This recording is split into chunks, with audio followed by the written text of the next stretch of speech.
Do you have YouTube set up on your phone where you could check to see if we're actually coming through? Or do we need to do it on a tablet? I can totally pull it up on my phone. Don't need to. I'm looking at it right now.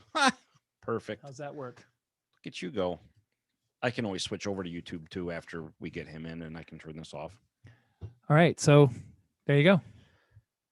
Good news. It's mid-February. Don't look now, but Disney hasn't canceled us yet. So we're still good All right.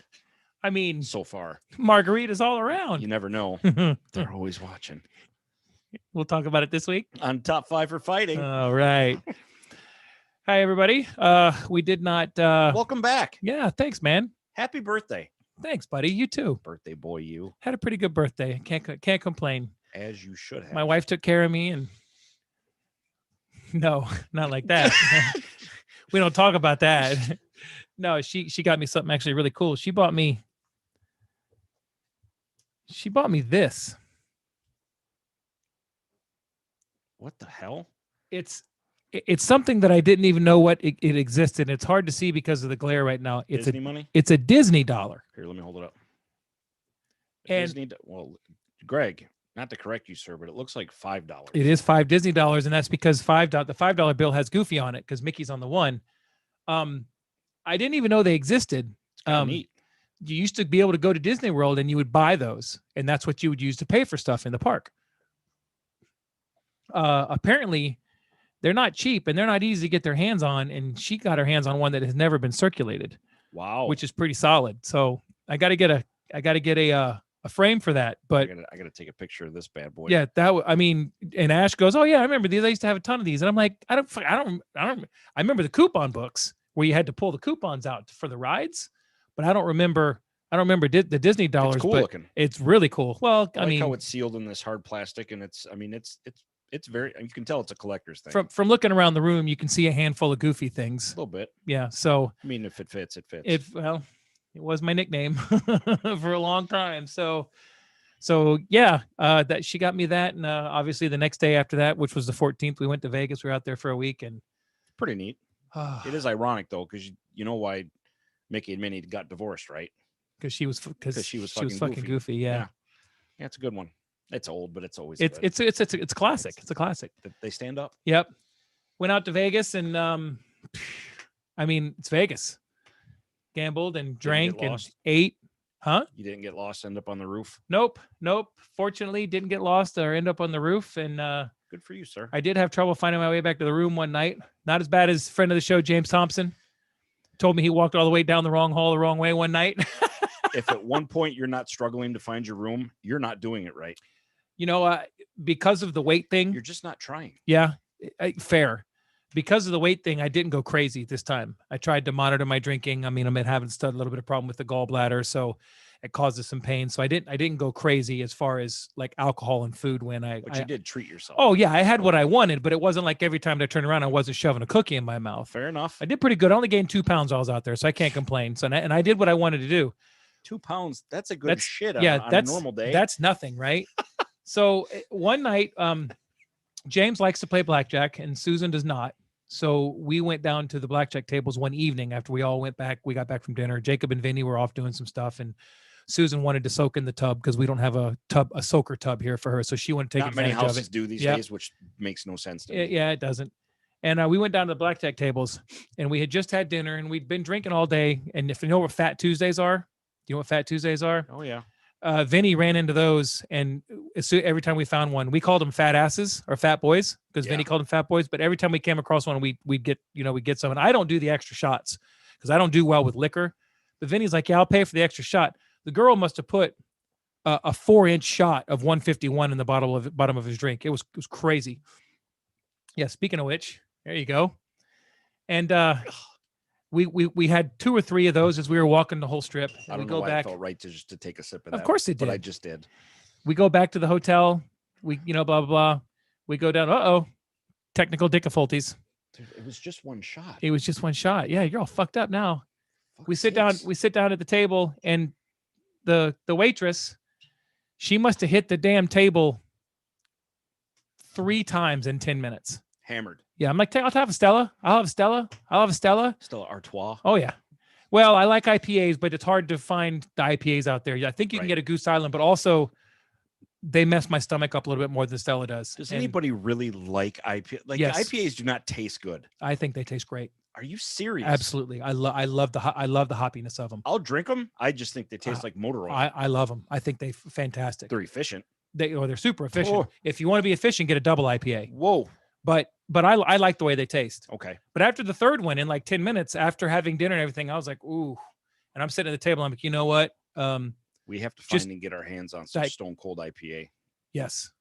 Stone I think we Cold can order some. I think you can order them from Broken- Texas. Broken Skull IPA. You know what? I got a buddy. Just cause. I got a buddy who's in the Marine Corps with who lives in Texas. I'll send him a message, see if I can send him some money. Just so we can take drinks and go, what? Yeah. What? So I had Diet Cokes the rest of that night. Other Nice. than that, I didn't get too tipsy or messed up or anything. But I mean, dude, it's been 5 days in Vegas. How does it get any better than that? Good for you, man. Can't complain. Hey, Yeah. you know what? Good for you. Good for you. us. Happy for you. Yeah. Thanks, man. Deserved. Thank as hard you. as you work, you deserve it. Yeah. And I'm Um, right back at it. So this week, I just, I didn't want to ease into the week. I figured I would just book a guest and we just get after it and Fair enough. have a fun, in-depth episode because we have a guest coming up from a comic book company of all things. Who the hell thought we would have ever wanted to talk to a comic book guy? Well, I am pleased to report that this is all as a result of talking to Darren McCarty Oh yeah. because he is involved, and we'll save all that. We'll let him explain it. So I'll let him know that we'll send him the invite. We'll get him in here and So start talking about should I release some breaking news then? breaking news. Yeah. Yeah. Just happened for us a couple hours ago. We're going to let you guys know. For all of you that happen to be Detroit Red Wing fans or hockey fans or Darren McCarty fans, it looks like we will be having a monthly spot with Mr. McCarty every month. And Here's we're the best part. His idea. Yeah. His Yeah. idea. I was Well- not knocking his door down like a stalker, begging him to do it. Like this was all his idea. Hey, Hey, it was, I told him, you think you're falling again. that's all right. Here. There we go. There. So what we did was I did the professional thing, which I hardly ever do, and I sent him a thank you email. Hey, everybody here really appreciates you taking the time to hang out with us schlubs, and it was an honor to talk to you. And Schlubs. if you if you've ever got anything that you want to pitch or promote or talk, come on the show. I told him we don't have a large base, but we've got a loyal base, and most of them are based up in your area, neck of the woods. And he replied back, "You guys should figure out a schedule. I can come on once a month or every 6 weeks, and I can talk people down off the ledge." And Darren McCarty said to Mike and I, "It's not how many, it's who." Love it. Right? Good dude. Solid dude. It's refreshing. So the first thing I'm going to ask him when we talk to him again next time is, Mr. McCarty, where the fuck can I get a McCarty jersey? Yeah. If I got to send you the money, I will send you the money. There's a reason Greg is saying that because I've been trying for months to find a Darren McCarty jersey and you just can't find him. And you can't create it. You can get a because 25, but you can't put a name on the back. You can get a 25, but you can't put the name on the back because of rights issues and all that stupid crap. But anyway, we'll figure that out at a later date. So, did you already send the invite out? I have not, but I will. Shoot that over there. So Darren is well, you know what? I'll just save it. I'll just let him explain the whole thing. The guy that we're going to have on, his name is Dominic. He runs a comic book company. Sending now. Perfect. That McCarty's involved with. And after we talked to him, I talked to Darren and stuff, and I said, hey, he posted a video on Twitter wearing the jersey of one of the teams in this comic book. I'll just call it the bucket verse. I mean, why not? Right. Right. Absolutely. There's team owners. And again, I'll let Dominic explain it all much better than I can, but hockey in the comic book, I mean, it's awesome. In the team owners, which you're going to love because there's team owners in the comic book storylines that are professional athletes, which is pretty cool. So hooked up with him, sent him a text, ended up talking to him on the phone for another good half an hour and kind of worked it out. And he's going to come on. He already put us on their website that he was going to be appearing tonight. So, I mean, I thought that was really cool. I mean, he did that shit quick, like super quick. Yeah. So Wow. I thought it was really cool. He must have some marketing savvy and not have a day job. Cool website. messbucketcomics.com. It is. I got questions I got to ask him because I don't think I completely understand it. But Yep. I mean, dude, they got a Roddy Piper comic, for Christ's sake. I mean, how does it get any better than that, dude? Roddy Piper's an owner of one of the teams in the comic book.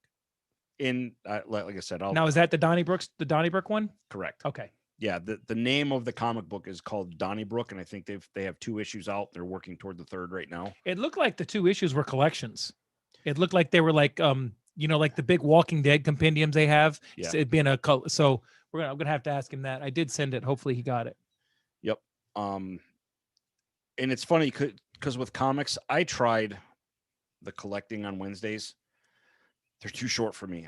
I'm a trade paperback guy. I like to be able to read 100 and some pages at once. Read comic books. Here we go. All right.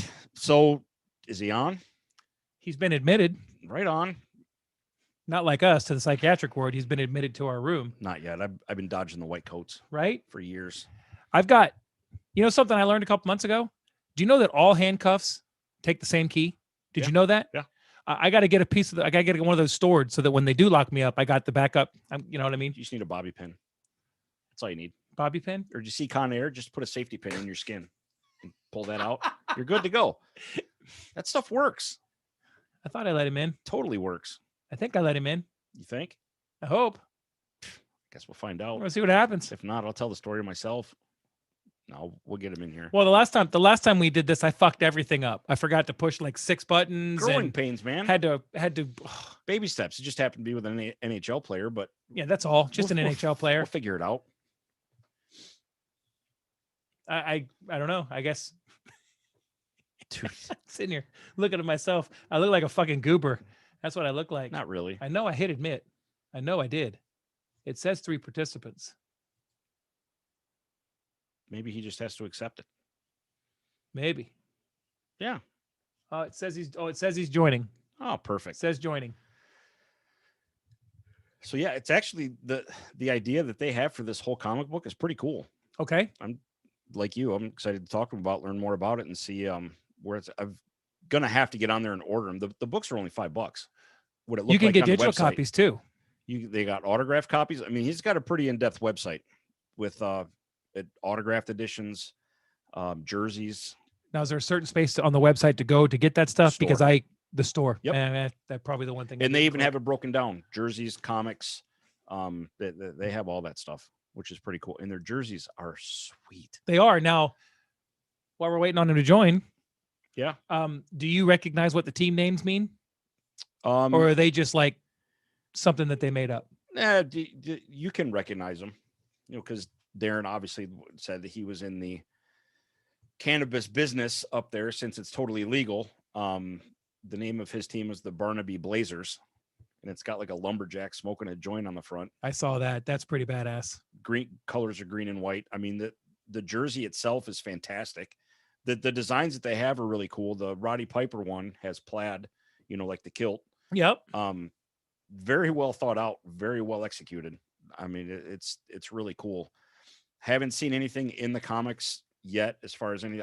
I mean, you can look at some of them, but I don't want to spoil it. Like when I get them, I want to be able to read them and have it all brand new. But is he in? Hello, Dominic. There he is. how's it going? Hey, buddy, Man, how are you? doing? Good. Thanks for taking the time to hang out with us today. We were just kind of pumping you up and kind of giving a little bit of background because I don't want to steal your old thunder. But We've been talking about you for like 2.5 hours. yeah, Thank you. no pressure whatsoever. All right. I'm Greg. Sounds good. Thank you so much for taking the time out to hang out with us. We appreciate it. Thank you guys. This is great. I look for creative outlets and things to do during the pandemic so that I don't go crazy, and I'm sure it's same for you guys. Wait a minute, you told him we were creative? Shh, don't blow it, man. Well, there's an escape for you guys, right? It's got to be. I mean, during a pandemic, I mean, hockey, comics, and wrestling. If you can come up with 3 better things together, I'm all ears. Yep, that's about all I've got left at this point. I love it. Those are my 3 favorite things. So, Yeah, I've kind of been teasing it long enough. I mean, just tell us about Mess Bucket Comics, but you have to start at square one, because this was when I talked to you on the phone for a little while. The story of how you got the name for Mess Bucket is fantastic. Thank you. Yeah. So Mess Bucket Comics, when I started the company, I was really, as Darren would tell you, I'm just not good at naming things. I don't know why. I can write a 100-page script, but I can't come up with the names of the characters. So I'm trying to come up with the name of my company. Right. And I'm out there for a drop-in skate in the Detroit area here. And I'm out going on the next shift, and this guy's like, "Hey, check out that guy's Mess Bucket out there." I'm like, "What are you talking about? What is that?" Right. And he's like, "You guys, that guy's, he's wearing Messier's old bucket there. It's look at that Windwell with that drive-in drive. Yeah, it was horrible. I'm like, oh my God, that is his old bucket." I'm like, "Mess Bucket. Ah, interesting." And I'm driving home. I'm like, Mess Bucket Comics. It has to be. It has to be the name of the company. That's brilliant. Spur of the moment. Yeah. That's one thing that I'll say that I love about hockey. It's almost its own language. Yes. The terms, the slang. It's almost its own language. It really is. I was telling Darren, we're huge, massive Letterkenny fans, and hockey fans specifically, when you watch that show, understand everything. Which is well, let's not go nuts there, because full disclosure, Mike's from Michigan. My father's from Michigan, but I'm born and bred, have lived in Florida, in Tampa, my whole life, with the exception of my time in the military. Okay. So even though I liked hockey, I didn't have a hardcore ability to watch hockey until 15 years ago ish, when just before the first strike where ESPN had the big contract and they cut him. I start watching Letterkenny and I'm like, hold on, pause, getting out a dictionary. What the fuck does that mean? Mike, what's this mean? That's the only way I can figure it out. So good. But now I got the lingo down. Did you guys in Letterkenny, can you swear on the podcast here? Absolutely. Let it rip. Okay. The coach of the hockey players. I mean, that is the most. And when he kicks the garbage can, I mean, it's excellent. It's every hockey coach I've ever had has said those words and kicked the garbage can. And then I was like assistant coach for AAA Pee Wee team here one year, and it's like I didn't even have to think about it. I said, "This is fucking embarrassing." I kicked the garbage can. Reflex. Yeah. I think he deserved an Emmy for his role in the one on the golf course with the Gooses. He was incredible in that episode. They all were. To me, he's the most mentally challenged person on that. Like, he's just a disturbed individual, but right. He's uncomfortably funny. That's the best way to describe it. In the newest season, the one that just dropped, season 9, I think it was, they had the one episode where he would not stop talking about his vacations with his wife. Yes. And his sex. I was like, it's uncomfortable. That's that's the only word I can come up with. Forward through that shit. So good. Yeah. Yeah. Those hockey coaches, it's hard to believe that they can function anywhere else in society. Like when you play for them, like what? Like you're like, this guy is unreal. We had a coach. You got the board, the dry erase board with the rink on it, and he's so mad he breaks it in half and is yelling at us. But then he still tries to use the same broken board to show us the play. Anything out of it? Well, he's a hockey coach. He's not rich. Right. So you come up with Mess Bucket Comics, which is amazing. Where did this idea, like, what spurned this idea, which to me is genius because one, it involves hockey, but like, this is a great idea. How did you come up with it? With Donnybrook? Yeah. The whole, I was joking with Greg earlier. I've already deemed it the bucket verse. Okay, I'm stealing it. I'm giving you credit. I'm stealing that. Yeah. So, all right. Well, we'll start at the beginning. So I started off. So when I named the company, I knew I wanted to do hockey comics down the line a little bit, but I had this other, big story called The Arcane Awakening. Yes, and I do want to get into that as well. Yes, I have questions about that one. So, okay, yeah. So these were the first 3 books I did. The Arcane Awakening. It's X-Men meets supernatural kind of feel to the story. Right. One last battle between heaven and hell. Winner takes Earth. And so if there's a battle in the country and whoever wins the battle now owns the country for heaven or hell. So there's a popular character, there's a big bust of a character on my table at conventions, Ravagers, big red demon. Yes. As he consumes people, the bigger and stronger he gets, inspired by my ex-girlfriend. And then the popular good guy is Mojo.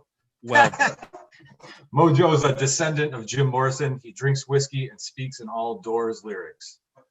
So we have our trilogy. It's all Hold on, together. I gotta back away from the camera until this thing goes down a little bit. Hold on. see, now I've got to read this too. I'm gonna read it. Well, thanks. Yeah. So that was kind of, how I got into it. I wanted to make sure that I knew what I was doing. And and it was very rewarding to be able to go into another state, even another country sometimes with my books that nobody knows about, and they were interested in buying them.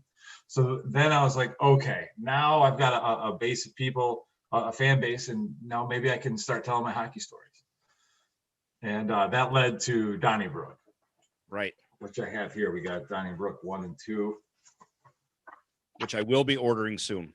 All right. Today. Yes. Be ordering them today. So this started off Donnybrook 1, where I had all these hockey stories. And I only played a year of junior hockey, not even, I think, less than a year before I went off and played football. But when I was playing hockey was my sport coming through. I played since I was 8 in the Detroit area, AAA and juniors and stuff like that.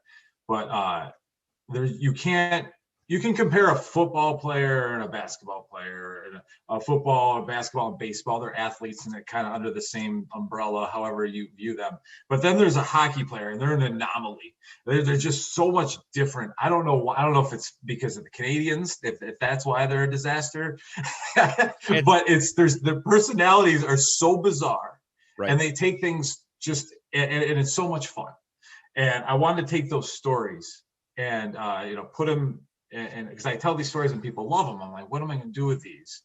And so I decided to come up with this fictional minor league hockey team and hockey league. And I was going to so I start off with my stories. I only have so many. Right. And when I met Darren McCarty through my charity hockey event, I pitched to him, hey, how would you like to be? He's a 4-time Stanley Cup champion. How would you like an opportunity at a 5th title? So if you nice, if you own a team, one of these fictional teams in the comic book, you got a chance to win another championship as the owner.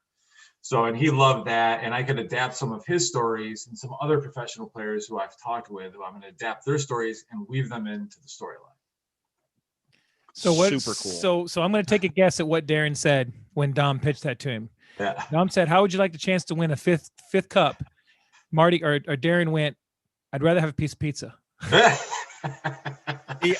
I was going to guess yes, but I have to be a player coach. Fair.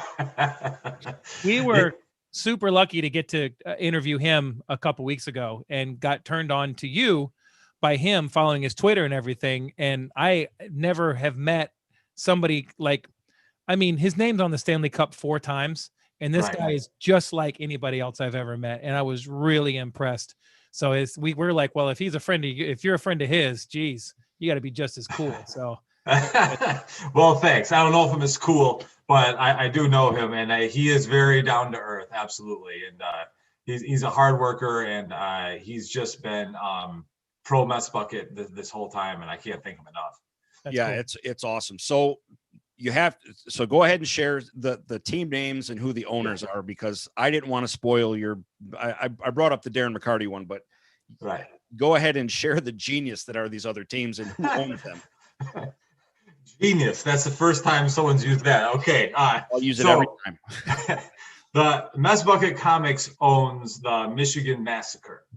Okay. Their team, they have, you remember in the 90s, early 2000s with the Red Wings run, I guess it was just the early 90s when they had that big octopus come down and Joe Louis, Al the Octopus. They've got, a player entrance that comes down. The players come out of the old Winwell helmet. So that's their big entrance for the warm up. So that was the first team. There's a team, the Ohio Thrill.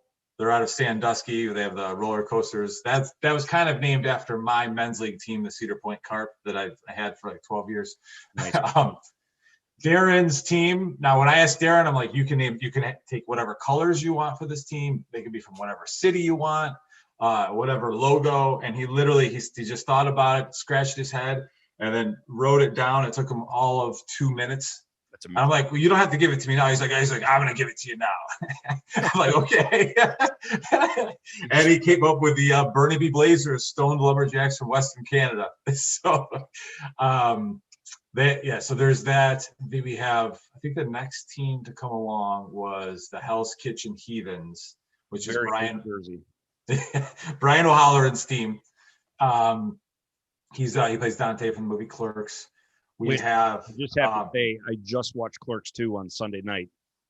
Also a huge Kevin Smith nerd. All the movies, but both of us are big fans of all the movies and all that stuff. So when I saw that O'Halloran was involved with this, I'm like, oh my God, like this guy's pulling all the coolest people in the world.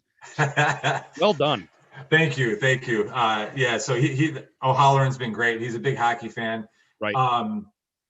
Then we have, O'Halloran's team was third, or no, it was the team after Darren's team was the Lynchburg Moonshiners, which is owned by former Major League Baseball All-Star and Detroit Tiger Brandon Inge. That was hilarious how that whole thing came about. Who has the deepest home run I've ever seen in person? Dead center Comerica, third tier up in the grass. Really? Moonshot. In person, I've never seen a deeper home run in my life by a smaller human being. So Brandon was dropping the puck at my charity hockey event for the Alumni Red Wings game. And him and Darren kind of knew each other from back in the day. And Brandon Inge told me he's a big hockey fan. That's why he wanted to do it. Like that's actually his favorite sport. Right. But Darren's making fun of him for being from Lynchburg, Virginia. He's like, his family were moonshine runners, and blah blah blah.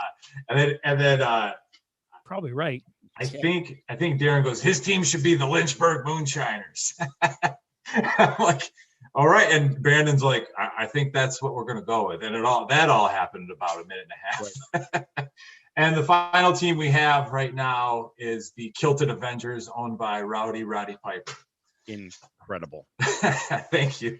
So Rowdy's going to be alive in this universe and an owner of the team, and he's going to have the same characteristics that we love from his character in WWE and WCW. And we have about two or three more slots open where I'm still looking. I want to get actual hockey fans as and celebrities as owners of the teams. Oh, well, celebrities, you already lost me. Shit. Because I was going to say the Florida Slewfoots were looking to get into a league somewhere. Just saying. Florida Slewfoots. I can't. That logo's got to be great that you had in mind. Give me 5 minutes. Yeah. So those are the teams, and we've got 2 issues. And so the way we do it, season 1, book 1. Mm-hmm. So throughout the season, like they're still in the regular season, then you have playoffs and we have a champion at the end, right? So whoever the champion is going to be, you're going to get a ring. You might do a banner raising ceremony somewhere. And Darren's like, who cares if there's 10 people? We'll have the parade out in front of my house. And you need to stream it. Yeah. Oh, for sure. I mean, you absolutely need to stream that. Right. And I just want all the owners and everyone to know I do take payoffs. I admit it. I'm fine. I'll throw games. It's just like wrestling. Whoever bids the highest. No, it's just like Gary Bettman. He's a real life Gary Bettman in the hockey universe. In a comic book. No, because Gary Bettman doesn't give everybody equal opportunity to pay him off. And you don't have a Chicago team. So yeah. Chicago gets half price. It's right. 2-1, sometimes 3-1 for Chicago. Yeah. I am not hiding it. My pockets are open. We're both huge Chicago fans too. Yeah. I grew up there as well, Dominic. I fuck Chicago all day. I can't stand them. I mean, great rivalry, but ever since that, I don't even know what to call it, the travesty that happened in the lottery a couple years ago, which now seems to happen every year. Oh yeah, yeah. Screw Chicago and Bettman all the way. In fact, you should Yeah. make Bettman a villain in your comic books. Well, I it also doesn't hurt that Mike and I both met at one of the worst jobs people could ever have, and ended up working for a guy who was a mutual acquaintance who's one of the worst people that I've ever worked for. And all he could talk about was how great Chicago was. It fits. You know what I mean? It'd be like not liking Ohio, but then finding out that your ex-wife was from Ohio. So it just, it's like just a punch in the dick, just 3 or 4 more times for you. In fact, everybody from Michigan were raised to not like Ohio, but Cedar Point, which is all of our home away from home in the summer, right? We don't consider that Ohio territory because well, when you go there, people know how to read. Am I right, Dominic? I mean, it's not part of Ohio. You have to go over the causeway to get there. It's not part of land of Ohio. But that's what gives it away. Right. You get to Cedar Point, everybody knows how to read and write, so you know you're not in Ohio. And the air smells. Very true. I agree. Yep. We don't pull any punches. He knows. Okay, so question on Roddy Piper's team. Did you have any, or was there any problem with naming it using his likeness? Did you have to go through anything to be able to do that, or no? Oh yeah. I have full approval from the Piper estate. I mean, how tough was that? Well, it wasn't tough because we made a Roddy Piper comic book, The Kilted Avenger. So Roddy is a talk show host by day, vigilante by night. Okay, so I don't think that's too far from the truth if you want to get right down to it. Yeah, so we did a book. This came out middle of 2020. Okay. And we had an Indiegogo campaign. And so I was like, hey, and I guess Roddy was a hockey fan. And I was talking to the estate. I was like, I would love it if there's like a little bit of a crossover and Roddy owns a team and I could keep going. And they're like, absolutely, keep it going. So yeah, we've normally, to answer your question, yes, that would be incredibly difficult to do legally. Right. Well, I guess it's a good thing you got to deal with them rather than the WWE, because I'm sure they would say, hell no, or you got to pay us a ridiculous amount of money. I mean, it's right. I'm assuming, by the way, I don't know. I'm just assuming that they would be much tougher to deal with.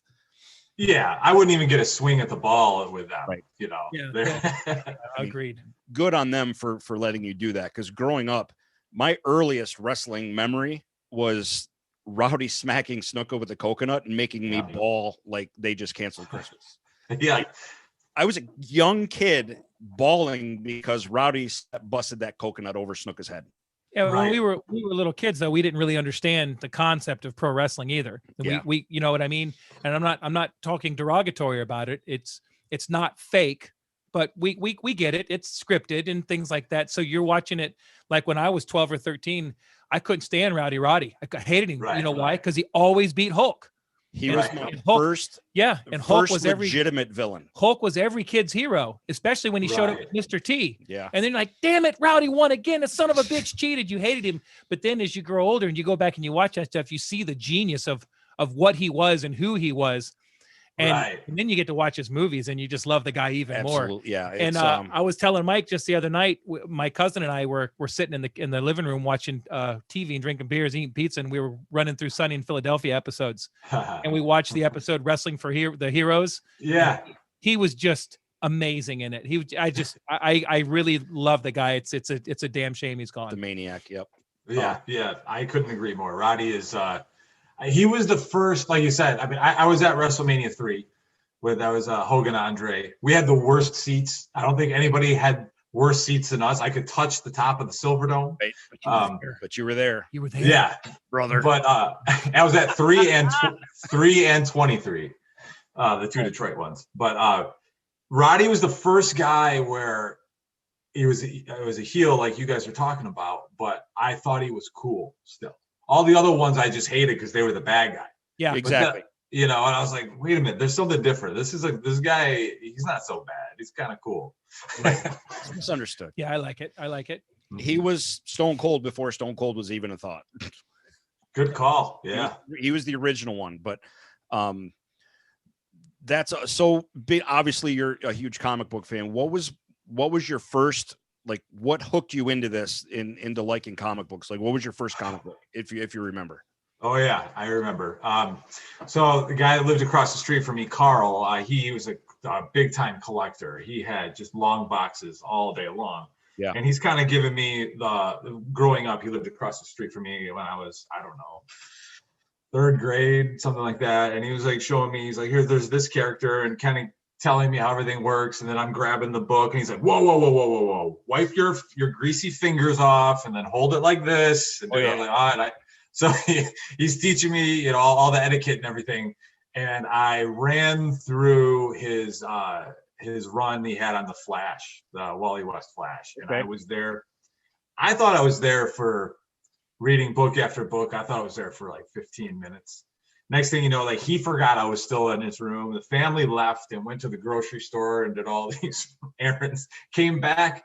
I'm still in the room reading comic books. And then like 3-4 hours have gone by. My parents don't know where I am. So we got a real life Home Alone situation going on. And I came back when I was like, where the hell were you? I was like, I was reading comics. He's like, yeah, right. Where were you? And I was like, do you want me to make something up? That's where I was. That is fantastic. I'm relatively new to it. Like Greg was saying, when we worked together, I didn't collect them as a kid. I mean, I knew who the characters were, obviously, but you know, we worked with a guy who was our supervisor at the time, and comics, they started getting big. Like it was before the first Iron Man movie. It was before the MCU really blew up. And I'm like, what do you got that I would like? And it literally, he says to me, well, you're a pretty big smartass, so I'm going to bring you in some Deadpool to read. And that was it. Pretty big is the biggest understatement I've ever heard in my life when they talk about Mike being a smartass. That was I instantly, you know, now I've got two of those long boxes that are 90% Deadpool runs and trades and stuff like that. May or may not have bought a Deadpool suit 2 years ago. That is one of my pride and joys. You've gone full nerd. It's too late. If I remember correctly, Deadpool didn't come out until late 80s, I think. 91. Okay. So when I was a kid, Deadpool didn't exist. My favorite was always Spider-Man. I just love Spider-Man because of the quick wit. I liked the science aspect of it. I got hooked on comic books simply because I used to spend a lot of time with my grandparents, and they had the stuff like Baby Huey and Little Devil and Casper and, you know, Archie. But then I was able to get a hold of some of those. I always enjoyed Spider-Man, but I kind of stopped reading them right about the time I became, like, I don't know, a sophomore, junior in high school. I read a lot of books, but I read a lot of other types of books, a lot of science fiction, a lot of fantasy fiction, things like that. But kind of got back into it again when I met up with Mike there. And my problem is I just don't have enough money. I just seriously, there's just so many good comics out there with so many awesome storylines that it's almost like TV. You just got to kind of pick the lane you want to go and hope you pick the right lane. Yeah. All right. I'm not a creator. I'm not a collector either. I just wait for the omnibus and read it. That's how I'm the same. This is everybody off in the industry. I tried a few years back. There was a run where Deadpool was going to kill himself, and there was an evil Deadpool that was pieced together with other body parts, and it was a big deal. So I tried to start collecting them every Wednesday. Can't do it. I don't have the patience. I wait for the trades to come out. I want the whole 100 to 150 page run to be able to read the whole thing. I give people credit that are, you know, getting episodes or, you know, issues every Wednesday. I just can't do it. It takes you 5 minutes to read them.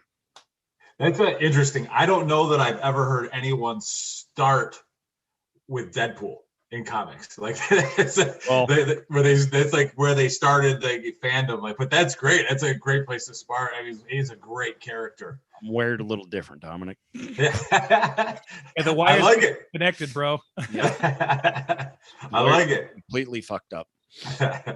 Well, the guy that introduced him to Deadpool is a huge comic collector fan, and he had a lot of different things. Got you started on The Walking Dead. Yep.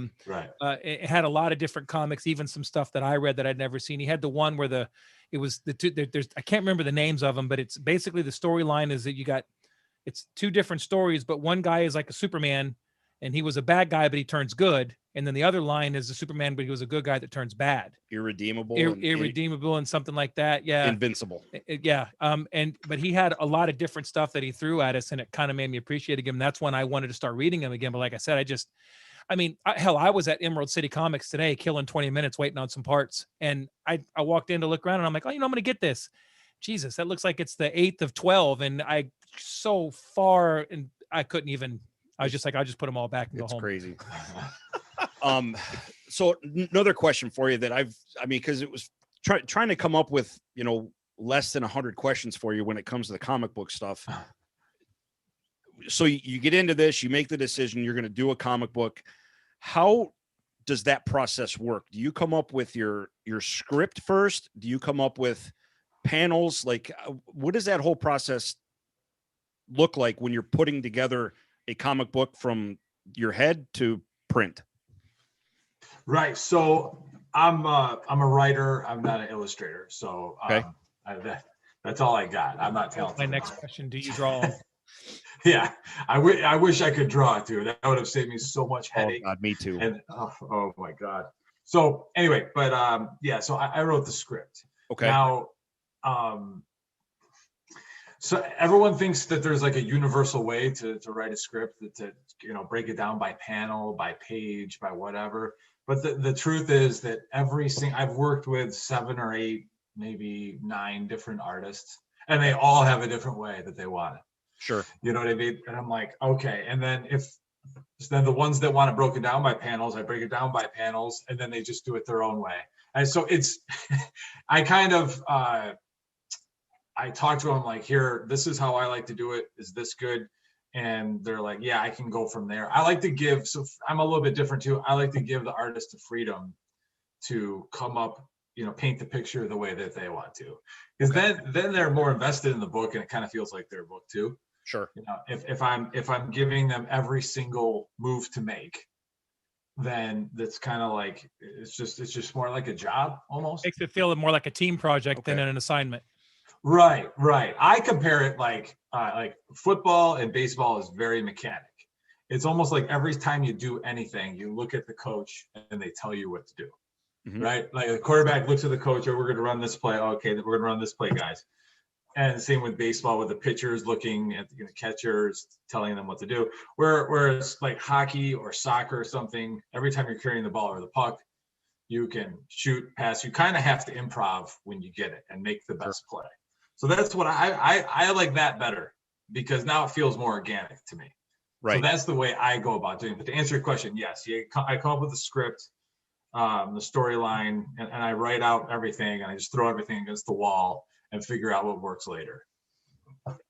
When doing that, because comic books in general, I'm just totally guessing off the top of my head, what, 30 pages, 20 to 30 pages, roughly? It may be a little bit less. Yeah, sure. The normally 22 to 26 with the staple, depending on the printing company you go with or the company you're working for. So when you do your script, how far out are you, or do you do pieces of it and you just the story comes together as the different issues come along? Like, how far out in advance are you actually planning out this whole story? Like a season, we'll say for your comic. Well, he hasn't been paid by the coaches yet, so he doesn't know who's going to win. Let's wait to see if the check's That's clear. Smart. Very true. Yeah. I'm not going to rate the playoffs yet until I get paid. Gotta wait for But that PayPal alert. Absolutely. but yeah, it depends on the story. I like to have the whole thing planned out wherever I want to go with everything. And some things can change along the way. The Roddy Piper, the Kilted Avenger book, I think it's 56 pages or something like that. This was an introduction. There was three acts to this, but it ends on a cliffhanger and there's going to be more, right? So the idea was, if this did well, we're going to do more books with other wrestlers. So Piper is going to be the leader of this gang of wrestlers taking on Ruth S. Heel, right? That's the main bad guy. And I'm in already. I'm already sold. Then later on, we're going to do other like kind of intros to these characters and have like an Avengers meetup, kind of like the MCU did. And we're signing the papers very soon on another prominent wrestler that I'm very excited about. But yeah, so for that, we wrote it all out. Now the Arcane, 160 some pages just in those 3 graphic novels. Okay. I wrote all that out. I mean, but I wrote hundreds and hundreds of pages. And as a writer, you always want to hold it like, this is what we're doing. This is what we're doing. And I had to look at it and like, there's a lot of fat to trim off of this story. So, but I used it for other origin stuff. So I like to plan it all out to answer your question. And then sometimes as we go, we make little tweaks. Well, that was actually going to be my next question. When you have your story written out and then you have to work with the illustrators and then put your comic book together, is there stuff that has to get left out, or do you, as a writer with your story, do you make sure that all of that story gets put into the issues? Yeah. Now, until you've become a comic book writer and you've put out a comic, it's hard to explain where you write something and then you're putting the dialogue bubble in the panel. Sure. Like at first I wanted to just like explain what was being shown in the picture, like in the dialogue bubble. The artist like, you don't have to do that. The picture's showing that. Right. Yes, things get left out, and it's weird. It's hard to take what's in your head, and you can put it on paper and describe it in your head as best as possible, and you explain everything. And that other person draws it. And sometimes it's exactly what you thought they were going to do. And other times, like, how the fuck did you come up with that? What is that you just did? I don't understand. Like working with a sketch artist. Yeah. Yeah, exactly. You hope that they get the mole on the left cheek. Right. Yeah. It's, I've had the pleasure of working with some really talented people that could take what I was writing and get it really, really close, sometimes even better than I envisioned. So it really just depends on the relationship with the artist and the writer. Gotcha. Have you ever written a Zack Snyder story and gotten a Joss Whedon story at the end? Wow. That's cold. That's fucked up. I know. The only reason I said that is because you had mentioned Flash was what drew you in. Are you a Marvel guy or a DC guy? Okay. Well, the Marvel films have been better. I don't really think there's a comparison as far as the live action films. Right. As far as the animated stuff, DC has that. It's as big of a margin with the animated stuff. I fucking love the DC animated movies. They are incredible. I haven't watched one yet that I was like, Flashpoint, genius. Yeah. I think Flashpoint is DC's crown jewel. If they do the Flash movie, if they do Flashpoint justice, that'll be the big, huge win that DC desperately needs, in my opinion. Oh yeah, and Thomas Wayne as Batman. Oh, so cool. Jeffrey Dean Morgan. If they do that and they don't use him, it's already a disappointment in my eyes. Right. Now, as far as the comics, the actual comic books, I'm definitely a DC guy. I don't know why. I'm more drawn to those characters and stories. I'm a fan of both. You know what I mean? Yeah. It's like Gretzky or Lemieux. Either way, you're going to be all right. We always want whenever the Warner Brothers or the DC movies come out, we always want them to succeed. That we've been let down quite a bit. I've always been, in DC, I've always been partial to Batman just because. I mean, I think everybody is. I've always loved a lot of the side characters. Like I liked Hawkeye and those guys. I was never a Superman guy. Superman was always super boring to me because it's like, okay, what are you going to do to him? You know what I mean? Oh, hey, look, that guy's got some kryptonite. You know what I mean? So, but the DC, I always liked reading the DC comics. I did read more DC comics as a kid than I did as Marvel. I don't know why, I just did. But right. I think DC, I mean, tell me what you think, Dominic. I think DC has better villains. Oh, for sure. Yeah. If you could point to one thing, I'd agree with that. Yeah. It's definitely. We've done, if you ever do, and you go back and, some of the episodes we've had over the past it's over a year now. We've done plenty of like Marvel movie reviews and talk about Marvel characters, DC, we're comic nerds too. Totally forgot where I was going with the question. That we're fucking nerds. But it's funny with DC and Marvel because it's like wrestling fans. It's okay to like both companies. It's totally okay. People just don't see it that way, and they're like, "Oh, DC sucks," or Marvel was just overrated. Blah blah blah. But, right. What have been some of like your favorite movies in general, DC or Marvel? Granted, Marvel's all our home runs, but or even just movies that have comic book backgrounds, like as dumb as it sounds, like Yeah. some Mad Max stuff, things like that. that resonated with you more than others. Yeah. I'll put it that way. I love the Nolan trilogy. I like all three of those movies. And they're not perfect. There's other things you can pick out, but I mean, they've stood. Those movies came out over 10 years ago, I think. It's crazy. And 2006 is when 2005 or 6 is when Batman Begins came Yeah. out. It's Yeah. crazy to think it's been that long. right, I loved it, and I don't know if it's more nostalgia or what, but the 1989 Batman I always just love. But I think the best comic book movie that I've ever seen has to be Avengers: Infinity War. That was so well done. There were so many characters. There was so much going on. It could have felt so crowded and shoehorned and everything, but it didn't feel that way. Nope. And it was like their Empire Strikes Back. The bad guy wins. Everybody got slaughtered.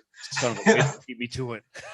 Yeah, I mean, it was great. It had everything, and they hit a grand slam with that one. But I other stuff like you mentioned. I love V for Vendetta. I think that was well done. The Watchmen movie I enjoyed. So good. Did you watch the miniseries on HBO? Hell yes, And? yes. I love it. I loved it. It's on my to-do list. I don't have as much free time as Mike does. My work keeps me going pretty hard sometimes, but it's on my list because if you listen to the podcast at all, you'll know that I'd marry Don Johnson if he gave me the opportunity. I'm just kidding. I'm a monster Miami Vice fan. That's like my favorite show. Oh, okay. But I've heard like mixed reviews, but like Really? yeah, but the people that I talked to, they were like, they weren't like massive comic book guys. You know what I mean? But the people that I've talked to that like comics are like, I love it. So Okay. I just got to kind of know where I got to put it in my list of I need to watch shit.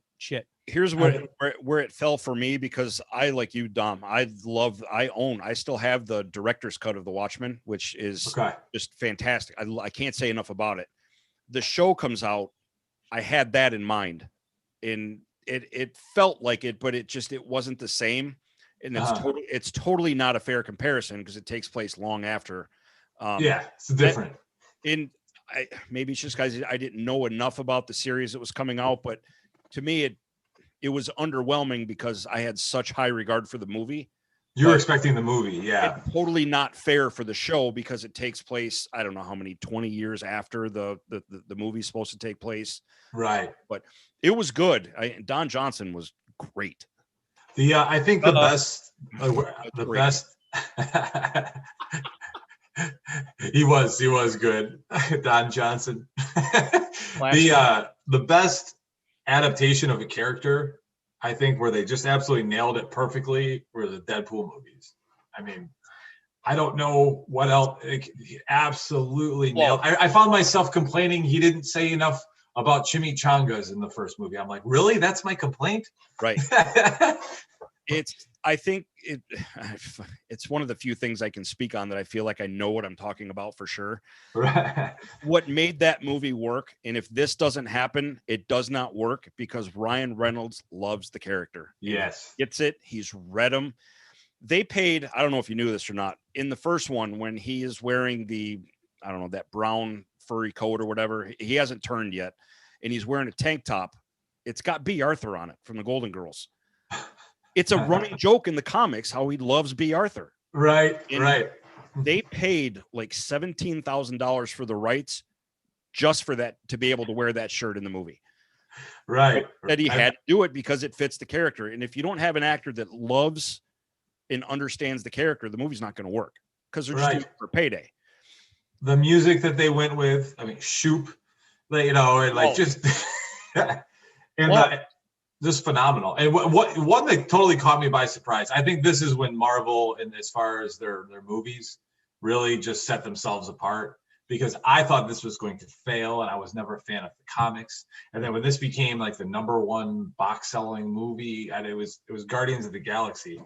I didn't like the comics. Like, I didn't like the premise. I was just like, this is too much. Dude, you're not alone. Most people were like, who? I'll never forget the first time that I had found out that they were doing this comic book.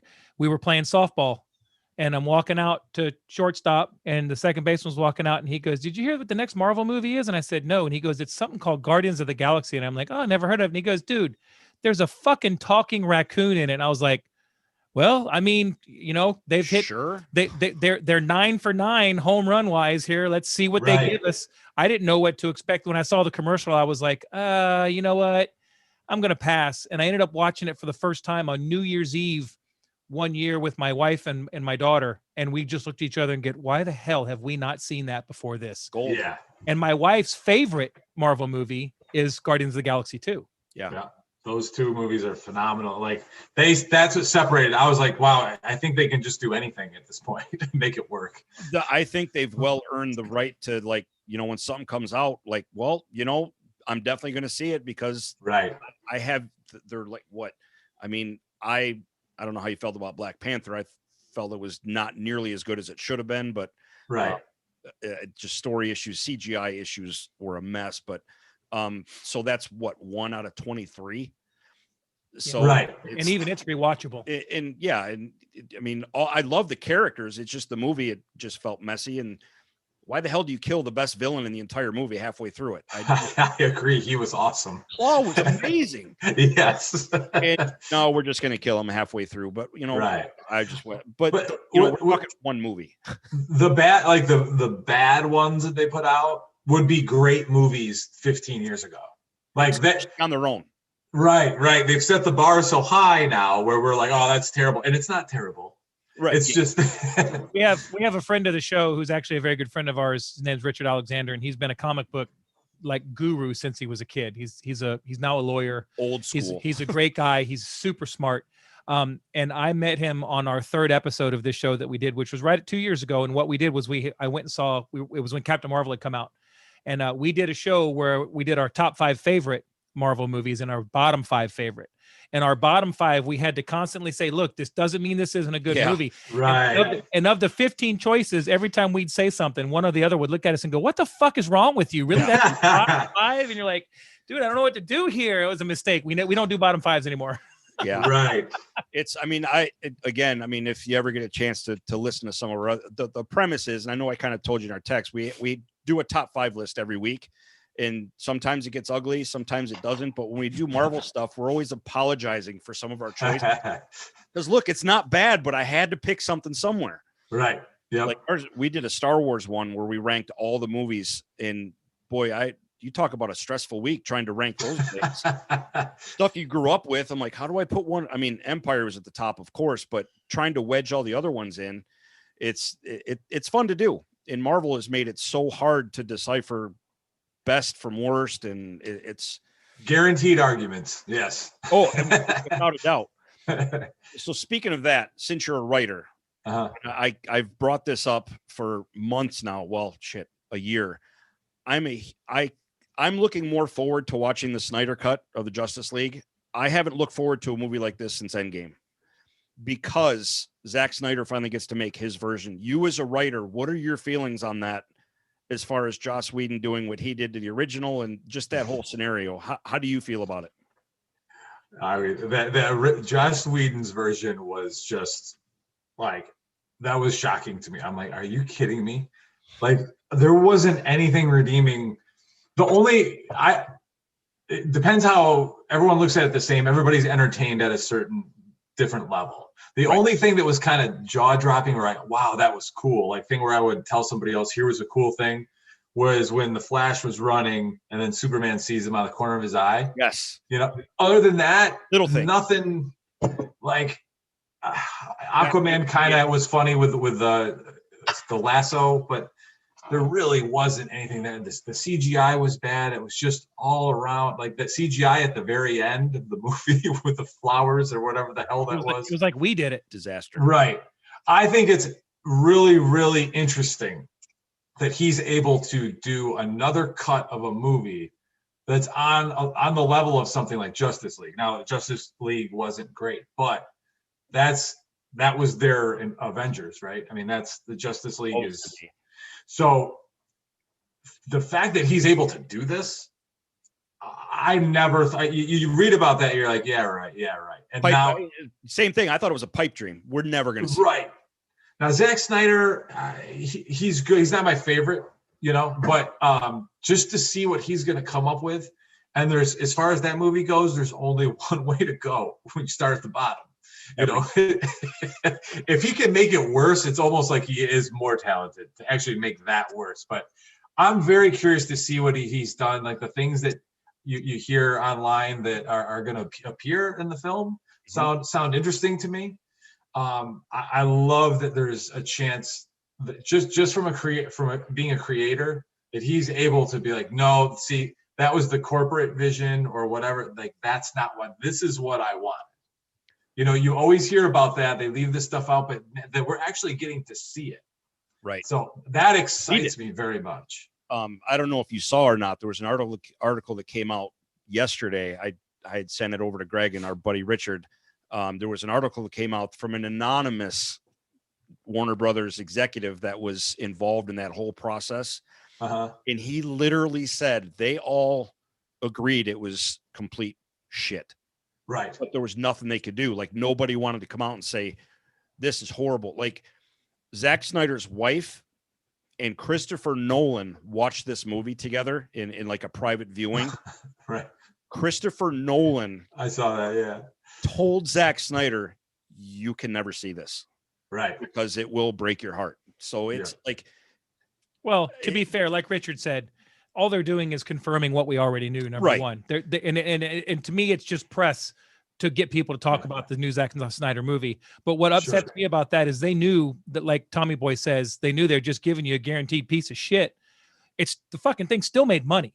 It's true. They don't care. Yeah. The big boys that were up there didn't care. This to me feels like, I hope, like I've told Mike 100 times, I hope it's good. I hope it's good, because this to me is like 4th and 85, down by 6 on the 2-yard line in the Super Bowl with 3 seconds left. That's what this feels like. It's like, what can we fucking do to possibly make people want to see DC movies anymore? Because I tell you what, Wonder Woman 84 didn't do it. So, oh God. Yeah. I mean, like what you're talking about, it still made money. Like it's like being the owner of the Detroit Lions, or, a Lions fan. They go 0-16 and still sell out all the home games. Yeah. So what do they care? Exactly. Exactly. Well, Jesus Christ, that was William Clay Ford throughout the 90s with Barry Sanders. Right. Hey, we haven't made the playoffs, so we haven't won yet. Yeah, but I'm selling out 80,000 seats and Barry Sanders is running back. I don't care. And even though we got fortunate this year as a kid, that was what Culverhouse did with the Bucks.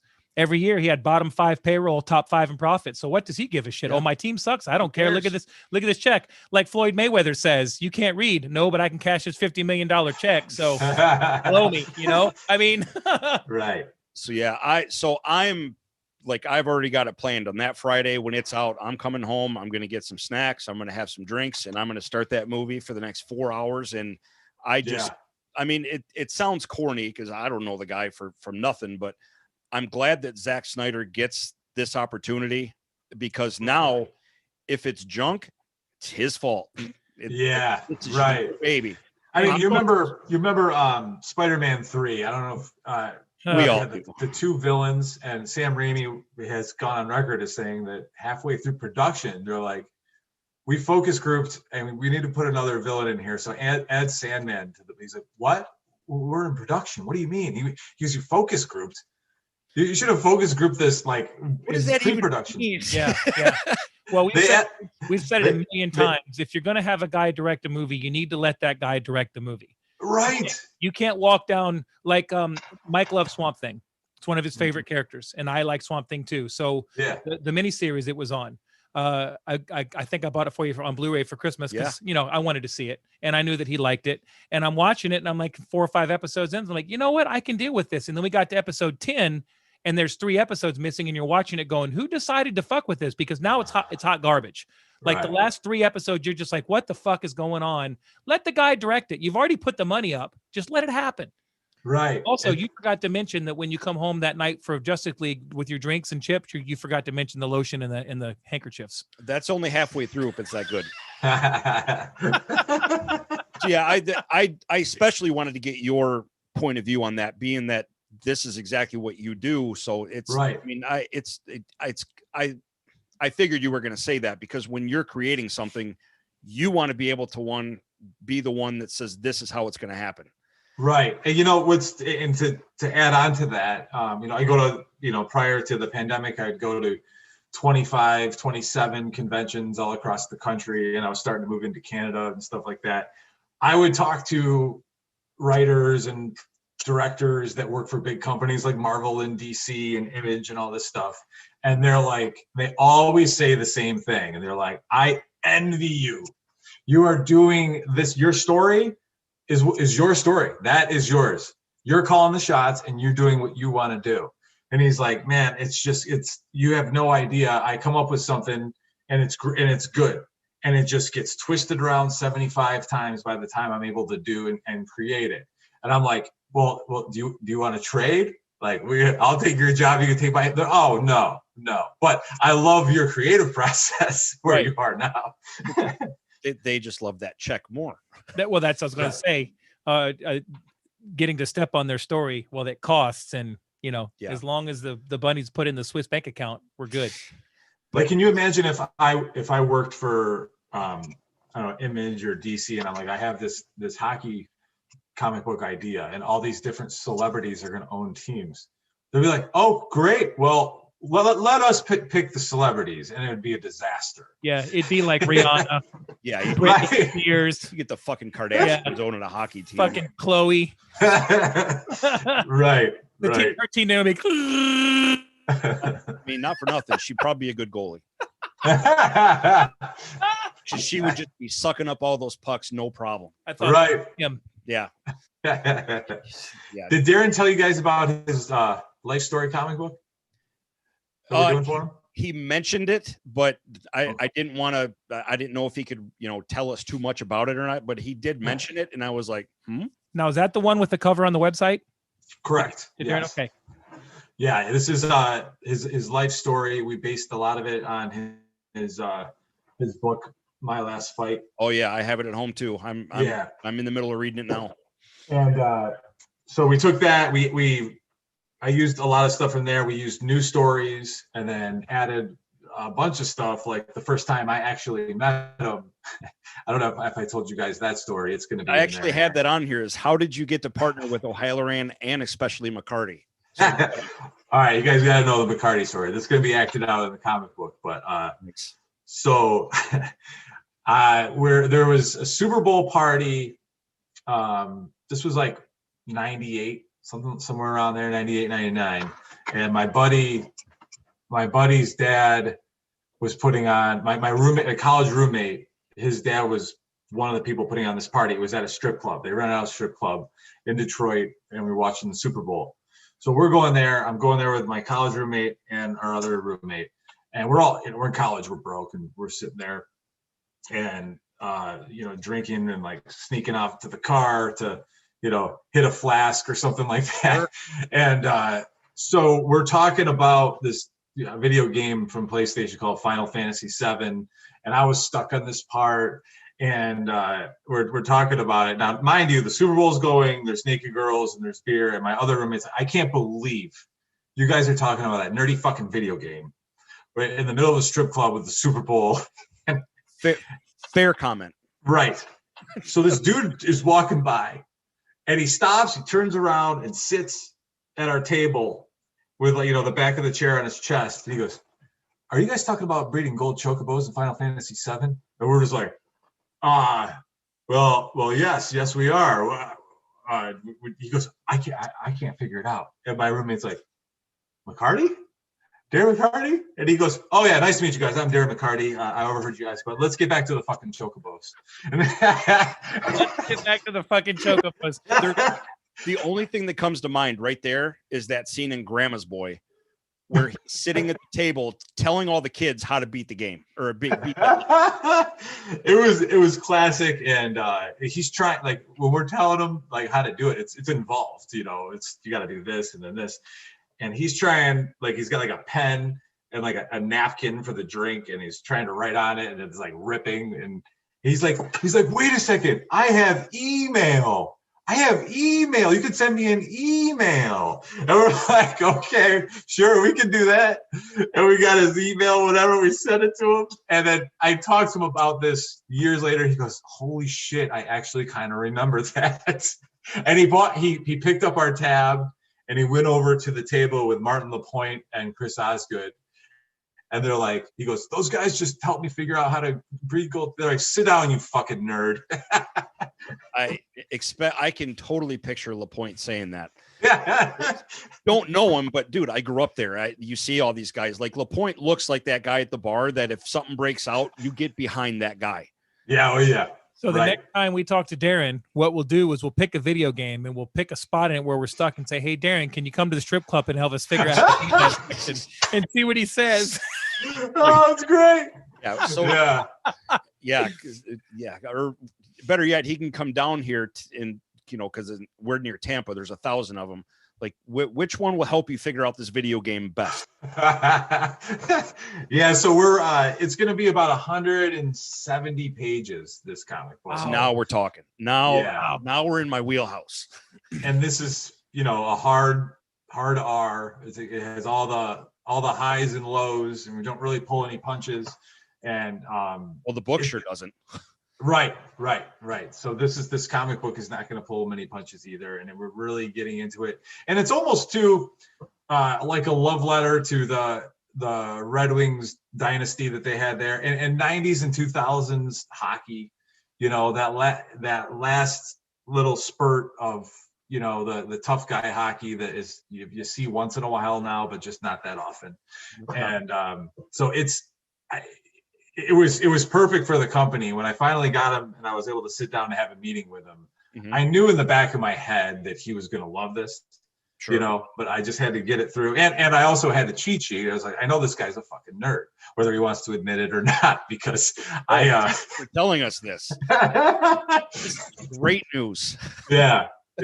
And thankfully he loved it. And we're about halfway through the book right now. This is by far the biggest project I've ever taken on. So do you have an anticipated release date yet, or is it too soon? I hope we're done with this thing by the end of the year. When I say by the end of the year, you got to give a couple months out to order the books from overseas and wait for them to come in and all that stuff. But we're moving along. The pandemic has been good and bad for production. Sure. But it's going to be one hell of it's going to be fun. This book. I can only imagine. So is that what I should say is when do you expect, best guess, for us to be able to get our hands on it as fans? Yeah, I'm hoping by the end of 2021. Oh, perfect. Nice. Yeah. That's if everything is going right and with a little bit of wiggle room too. Okay, so God, I love the fact that McCarty's a nerd. That is huge. Do you guys still play video games? I do a little bit. Yeah. I kind of got away from it for a couple of years. Right. So what do you got? PlayStation or Xbox? Xbox. All right. I had PlayStation for a while too, though. Yeah, see, there you go. So McCarty story. I don't know if you're going to be able to top that. How did you meet up with O'Halloran? Because, like I said, we're big Kevin Smith fans, and I mean Dante is. I mean, can anybody not relate to? I'm not even supposed to be here today. Right. Yeah.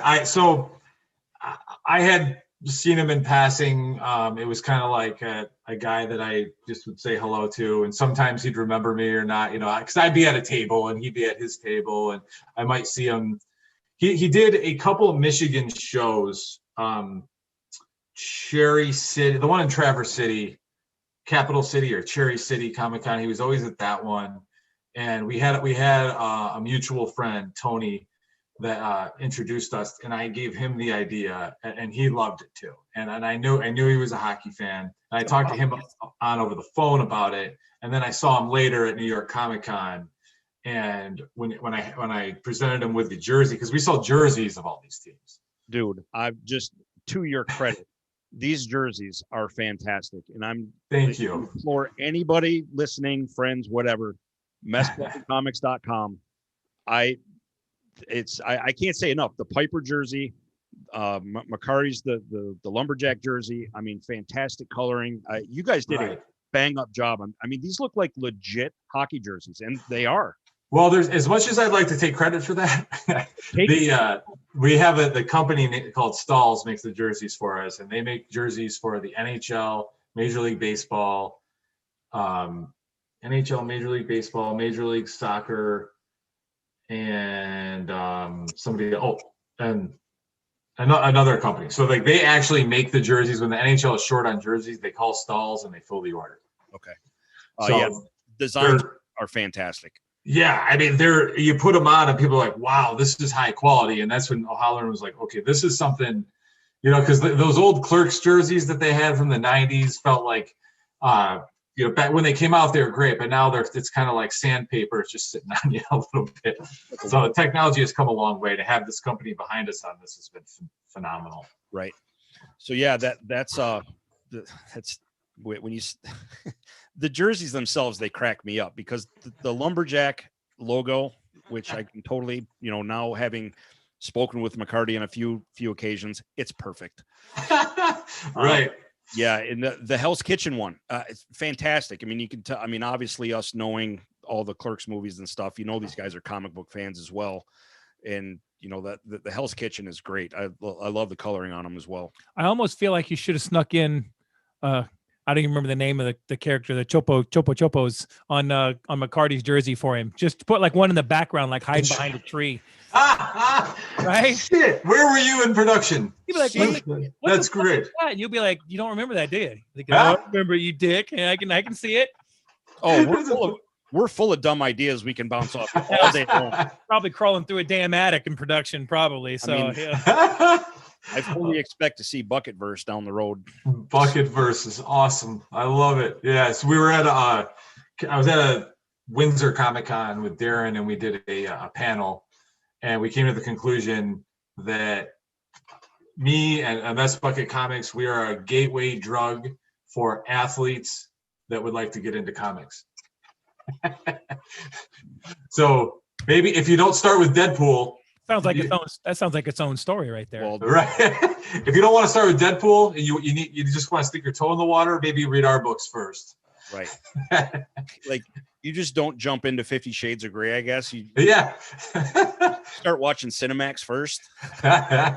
So to help you pimp the website just a little bit there, if you want to buy digital copies, can you only buy them from your website, or can you buy them through Kindle or places like that? I believe we're on, last I checked, we were on Drive-Thru Comics and Comixology for the Arcane Awakening. Okay. The Donnybrook and Rowdy Piper are not available for digital yet. Piper will be at some point. Okay. But yeah, all on messbucketcomics.com store. Okay. Yeah, I'm good enough. Digital's not, but I do have the Marvel Unlimited app, which is cool because if there's certain characters that I want to just check out, I'll go to that. But like for stuff that I know that I really want to read, I need to have it like at home. Like I need agree. For sure. I want different. The stuff. I just don't. Room is always an issue. Having room is always an issue. So, plus, I would hate to have something like that I really liked that I wanted to read to keep. But like sometimes a lot of my reading I get in between certain sections at work. Mm-hmm. Like if I have to go to an inspection, I'm waiting on an inspector and I'm standing there for 45 minutes. I can only do Facebook for like 30 seconds before I want to punch somebody in the face. So I like to take a book. So it's easy to take my, my tablet and read it, but still. So yes, speaking of that, I mean, before we get to our fun list, I mean, tell everyone where they can find all this stuff, like get it all out there. Yes. Okay. So people, you want to take your fingers out of the Cheetos bag and you want to head over to messbucketcomics.com. Check out the store. We've got the Arcane Awakening trilogy. We have the Donnybrook series. We have the Rowdy Piper book. We have jerseys. We have posters. We have stickers. We have drink coasters. All the Mess Bucket stuff you will ever need. Messbucketcomics.com, Facebook, Twitter, Instagram at MessBucketComics. Yes, and I do believe that being that this is so much fun and you guys are so awesome to deal with. I mean, we'll work on getting a link up on our website to get it straight to your website as well. It'll happen before the end of the weekend. I just got to convince the marketing angel that it's more important than taking care of the cats or some shit. Okay, I appreciate it, guys. It's cats, make time. Well, hey, listen. Yeah. Happy wife, happy life. And on your website, this additional thing that I want to make sure is still there, but because I was totally going through it today. You have stuff that's autographed as well. Like if, Red Wings fans want something with McCarty on it, like you have a whole section of stuff that's autographed. Is that still good? Is that still there? Yes, we have autographed jerseys from O'Halloran, McCarty, Brandon Inge. We have autographed posters with all the owners with their autographs on there for the Donnybrook. We have comic books encased by the CBCD. I forget the name of the company. We got 9.8s and 9.6s, graded comics, all kinds of signed stuff. Yes, I'll sign anything for free because mine's not worth anything yet. Not true, sir. Not yet. This is, this whole idea is fantastic. So yeah, that's awesome. Messbucket.com or messbucketcomics.com. I can't say enough about it. And the website's very well done, by the way. Thank you. I appreciate that. User friendly is key. Mike, I got to show you as a Deadpool fan. I got something to show you. Hold on one second. See, this is great stuff. I'm a Deadpool fan too. Next time he's on, I'm gonna wear the suit. The suspense is killing me. Well, look at your screen. It's Ryan Reynolds is gonna show up. No, he's got his knife holder. Yes, it's a knife holder. I've seen those before. Oh yeah. I've never seen one in person. I've just seen it like here. Shit will pop up on Facebook or Amazon, like here's stuff you might like. Which that whole stuff you might like stuff is all Deadpool shit, of course. But I've seen that. That is so cool. Yeah. Right. Did you say Ryan Reynolds is going to show up? Yeah, that's what I was saying. That is awesome. So one of the things that I wanted you to do to obviously, with our crazy fun theme that we came up with, who are your top 5 favorite comic book characters? Okay. And you don't have to rush. You just, the floor is yours, sir. All right, so I'm going to go from 5 to 1. Okay. And this one, it's on here. I kind of looked at it as which character, when I see they're coming up in a panel, I'm excited to go and read their dialogue, right? Okay. And this might be because it's popular right now, but I love this character. It just is hilarious. But just the idea of it is Homelander. Yeah. I mean, wow, what an absolute just the idea of him. Today. I almost bought the anthology of The Boys today because I love the show, but I know that it's different than the actual comic, and I want to see the differences, the variances. But yeah, I just want to climb. Horrible. I almost hate him than Joffrey. It is very different in the comics. I don't know if it's worse, isn't it? I haven't read them, but from what I've heard, it's worse in the comics. As far as like the gratuitous violence? Yes. Oh yeah. And Homelander is just a psycho. But the way, it's a character that's kind of based on Superman. Oh yeah. Like if Superman was a complete dick. Yes. And it's just so that was my number 5.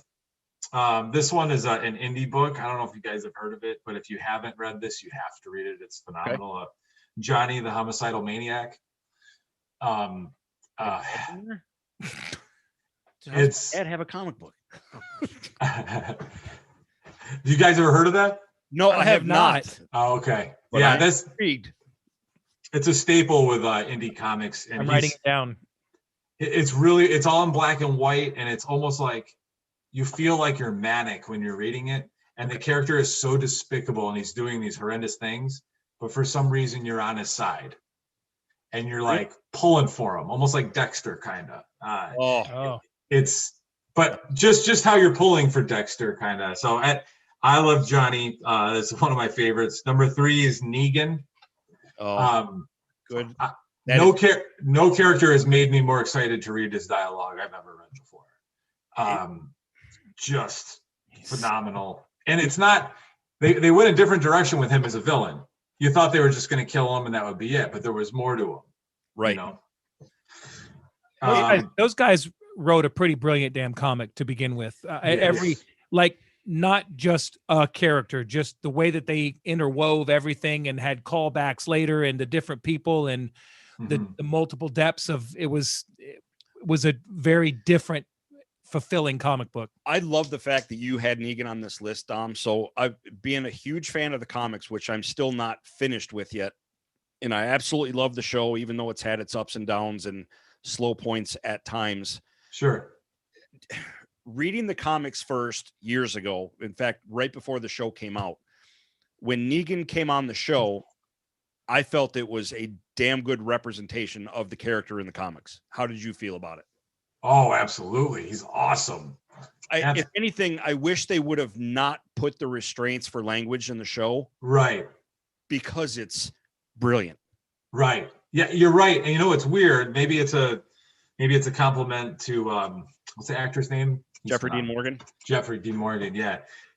That was my big worry, because every other word with Negan is fuck, and it's just he's an artist with his profanity. You know, it's like a symphony. 100% almost true. Right. He's a jarhead. Yeah. And never once reading the book, tell me how you felt. I never once felt like, oh, this is just over the top. It fits the character to a T. Right. Right. And when I came to the character, when I was just watching the show, I kind of forgot about the profanity from the book, and he kind of made up with it with his flair. Yeah, that's fair. And, you know, it was just, he was kind of, even though they could make him sound on the show like they did in the comic, that's a fine line to walk on something that their marketing is what is legitimately their biggest show ever. You can't just, you know, you can drop a F-bomb every now and then, and it can be, and the violence is easier to push than the language is. So I thought they did a good job of blending it, even though you're right. I would have liked to have seen the artistry, but right. Apparently the scene where, let's just call it batting practice, there is an right unedited version on the DVDs, I guess, where they just let the F-bombs fly. You can find it on YouTube. I have seen it, and it works, but I mean, I never once felt like the profanity was there for the sake of having it. Like, it fits, like you said, he was a painter with fucks everywhere. Right. Like Ricky on Trailer Park Boys or something, you know, it's very another great call. Number two, I've always liked Ra's al Ghul or Ra's al Ghul, however everybody pronounces it different. It was just so cool with the League of Assassins. And he was one of the only guys that was always getting one over on Batman. Constantly. Yeah. He wants to have a grandson, and he wants Bruce Wayne to be the father. Well, he found a way to make that happen. Yeah. He lives forever with the Lazarus Pit. There was a lot of depth to that character as far as a villain, and it was just the whole idea. It was almost like a secret society, or that I just found very interesting. Oh, I agree. Were you a fan at all of the Arrow show? Oh yeah, yes. That when Ra's al Ghul was like season 3 and 4, unreal. The first few, especially the first season, like Ollie's a killer. Like, he is a stone cold vigilante killer. And it's amazing. But, you know, obviously they kind of fleshed him out a little bit. But the first time on that show, when they showed a Lazarus Pit, I got giddy. Right. They just brought in the fucking Lazarus Pit on Arrow, and it was awesome. So, yeah, another good pick by you, sir. Thank you. And you guys haven't guessed it before, but my number one character is the Wally West, the original Wally West version of the Flash. Mm-hmm. I don't know if it's nostalgia or whatever, but he was just he was kind of a comic relief at times, but where you have a guy like Batman that would internalize everything and just brood, he would externalize everything with humor, and he was a metahuman, but he had a lot of human problems, right.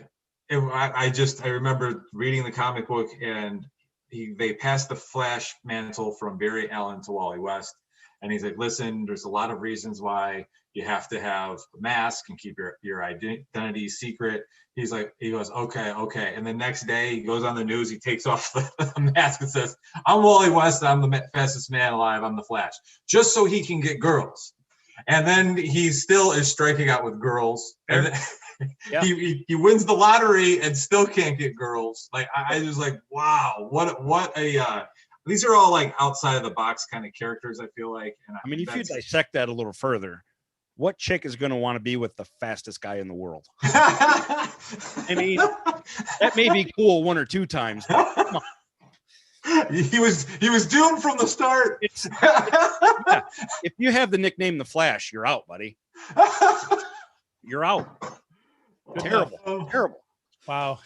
That's true. The Speed Force doesn't work in that one instance. Yeah. It's Not good for pulling ass, that's for sure.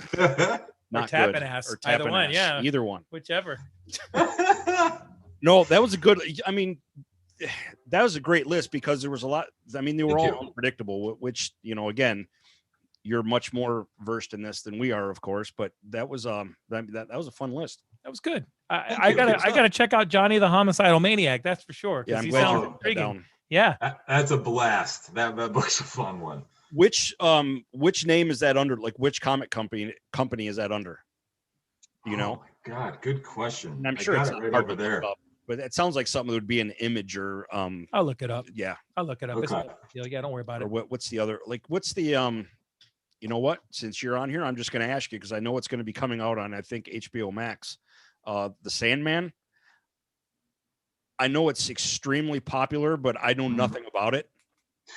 Yeah, I read it a long time ago, and it's one of those things that everybody just creams themselves over with. And I was just like, I don't know. Kevin Smith talks about it constantly on his Fat Man Beyond podcast, which I listen to all the time as well. But yeah, they both rave about it. I'm like, I've never heard of it. Yeah, I thought it was one of those things where it's like I thought it was okay, but I mean I'm gonna watch it because I have to watch everything pretty much. Yeah, but I'm not overly excited about it. But a lot of people are. A lot of people are just they cannot wait. That's something that you wrote? What's that? The Sandman? No, you read it. Okay. It's just it's something I've heard about. There's been an attempt to make it a movie before, but it kind of fell through.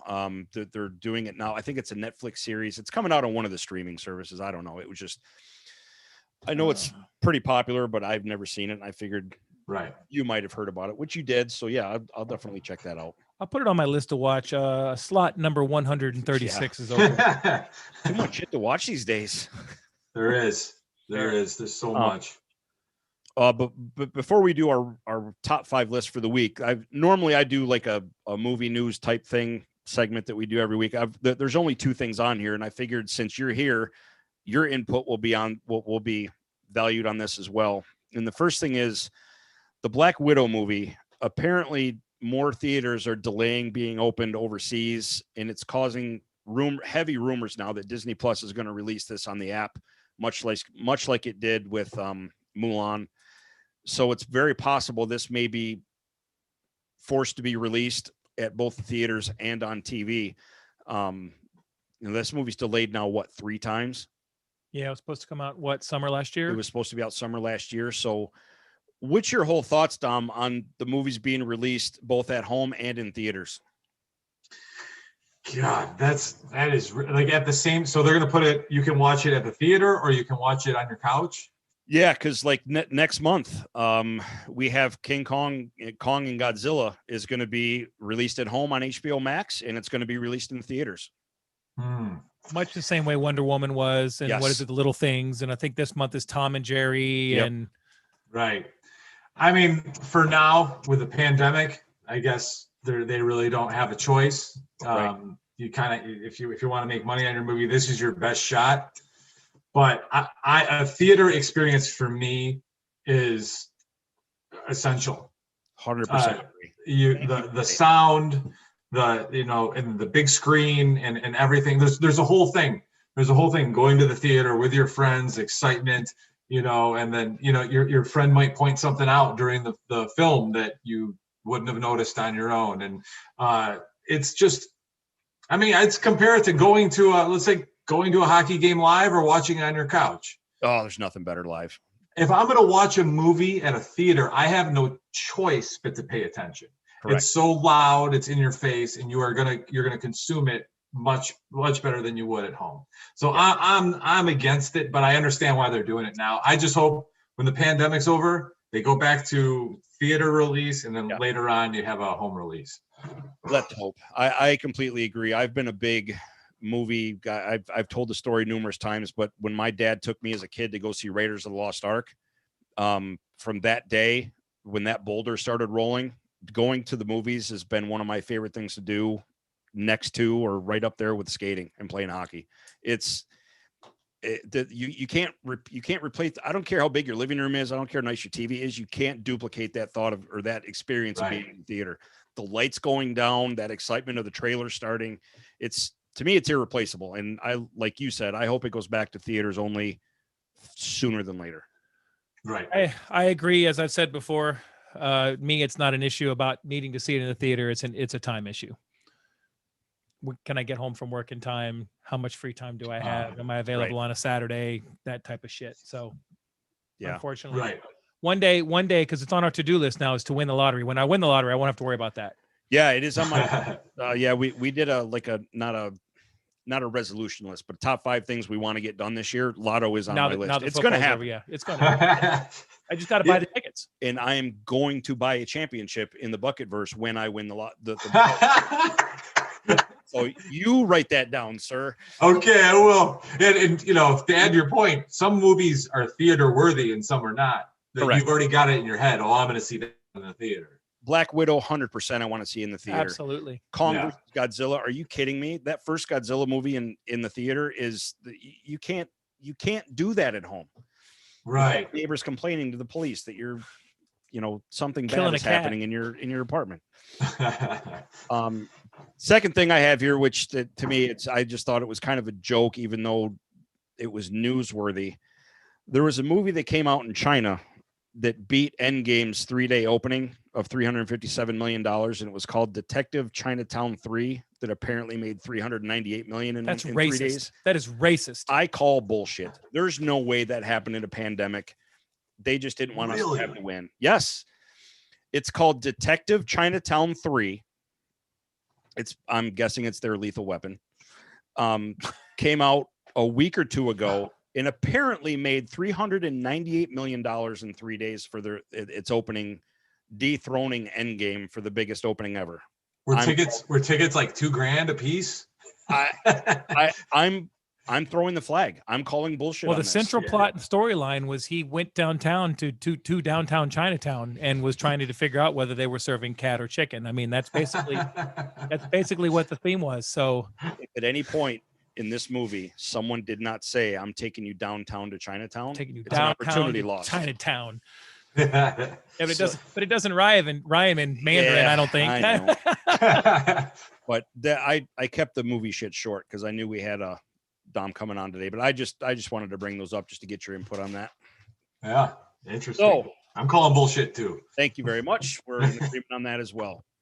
So for the main event, our topic this week was top 5 movie characters that would make great wrestlers. Now, Dom, I'm assuming you're a wrestling fan too, right? Oh yeah. Or AEW fan? Big time. I'm more of a wrestling encyclopedia than I am with comics and hockey. Oh, really? Actually, okay. I was at All In and the first Double or Nothing AEW. Yeah, I was at Starcast selling the Piper posters of the books. Okay. With my artist. It was absolutely awesome. Probably the best wrestling experience I've ever had.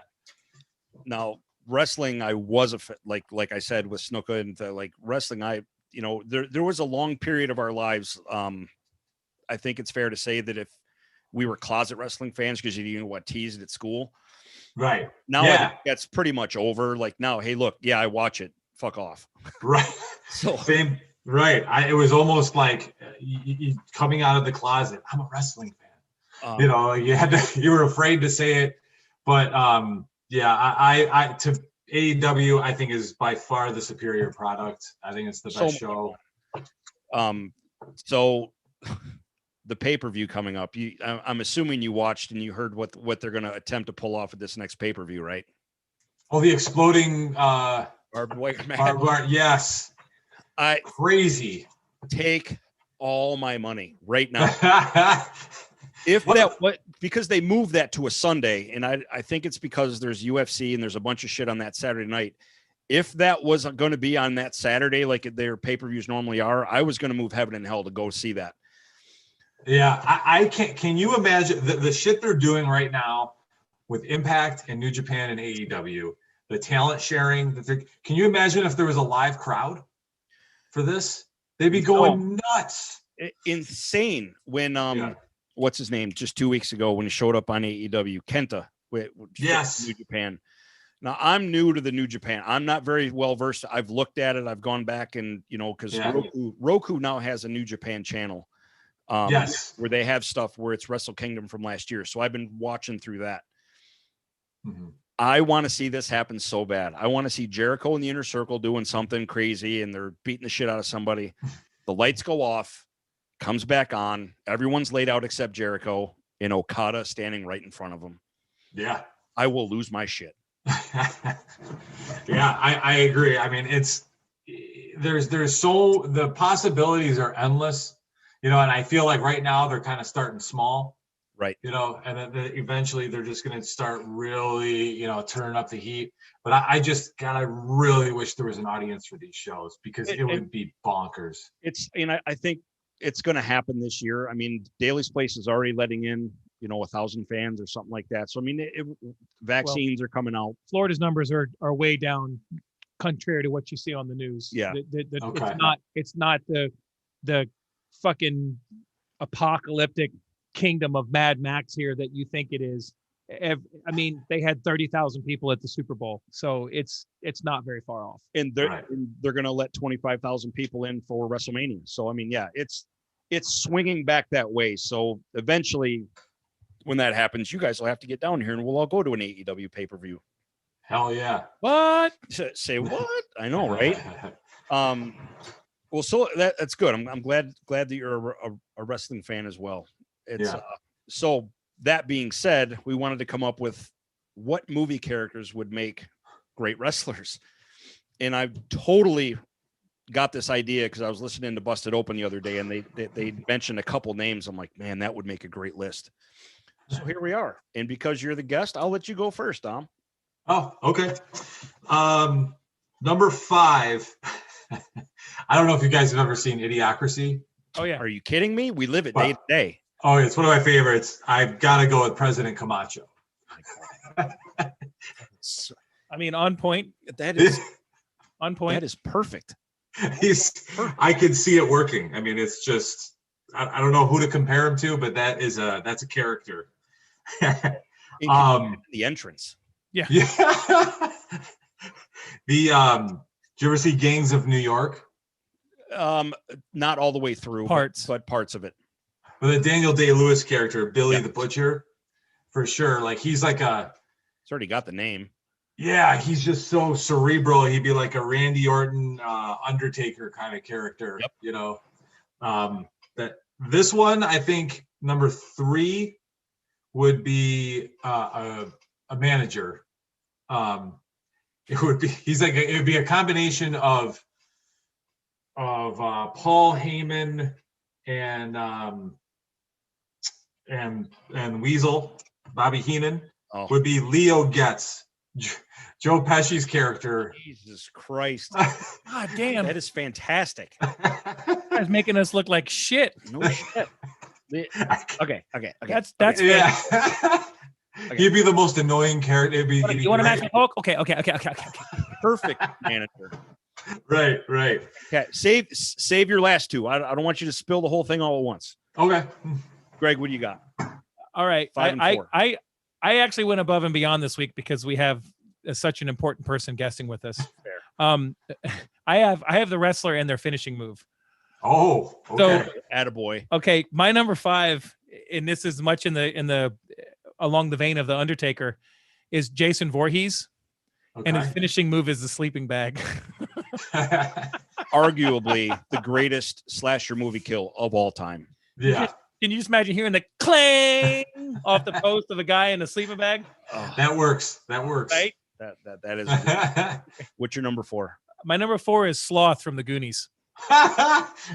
80s And 80s wrestler. And Yeah. his finishing move is the noogie, and he's drooling on you and waterboarding you at the same time. Dude, how fast would you tap? Oh. Like you would tap Yeah, instantly. absolutely. The finishing move part adds a lot to it. Oh, Yeah. 100%. My number, and I'll do number 3 since he went 3. Okay. My number 3 is Snake Plissken, Ah. and his finishing move is the eye gouge. Okay. Nice. I'm going to take that one step farther because my number 5 is a tag team. Okay. It's Snake Plissken and the Duke. Oh, nice. And the Duke's finishing move is the belly bomb. Isaac Hayes. Absolutely. Dude, why not? 4 for me was easy. It was Bruce Lee Okay. from Enter the Dragon. Sure. Good enough. And his finishing move is the Dragon Super Kick Of course it is. because Excellent. you're dead. This one I had to pick for 2 reasons. Both should be obvious. Is Gina Carano's character in Deadpool, Angel Dust. And her finishing move is the Disney Death Punch. Nice.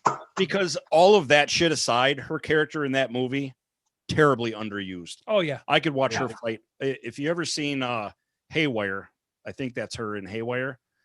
I could watch her kick ass all day long. Yeah. Amazing. So, yeah. The Disney Death Punch. Why not, right? Yeah. Gotta keep it on point. Yep. All right, Dom, what's your number 2? My number 2 is this would be a character that is like a $1 Million Man, kind of Vince McMahon type of heel, and it would be Biff from Back to the Future. Oh Jesus. Brilliant minds done. think alike. My number 2 is Griff Tannen. Oh, okay. The grandson. Wow. And his finishing move is the skateboard. So we have a Vince and a Shane McMahon team right there. Yep. Vince and Shane. That's fantastic. Wow, that's weird. They're both at number 2 as well. Wow. Yeah. So my number 2 again was instantly came to mind. It's Bane, Tom Hardy's, and his finishing move is the spine splitter. Fair enough. Awesome. I had Bane on my list to begin with, but then I'm like, he's so far above anything else I could come up with. I just kind of Yeah. left him off because they literally wrote that, in my opinion, like Bane was a wrestler. Oh, I would want to see that for the entrance and the finish alone. That's it. Forget the wrestling. Yeah, good enough. Come to the ring, break a back, matches, ring the bell. Ding. I would like some hamburgers. Speaking of that, have you watched the Harley Quinn cartoon? Hell yes. Awesome. God damn it. Oh, it's so good. My wife and I couldn't stop. Fucking Bane made me laugh so hard. So I couldn't stand it. I just need a chair. It is Like, for what? freaking It is right? It's brilliant. like I great- love there's a scene, I forget where it's like the Bane's asks the Joker if it's okay that he slept with Harley. And he's like, yeah, but you know she has HPV, right? Yeah. It's brilliant. like you have to think that when this cartoon's being made and this pitch meeting is happening, there's people at the table doing this. They're like, can we do this?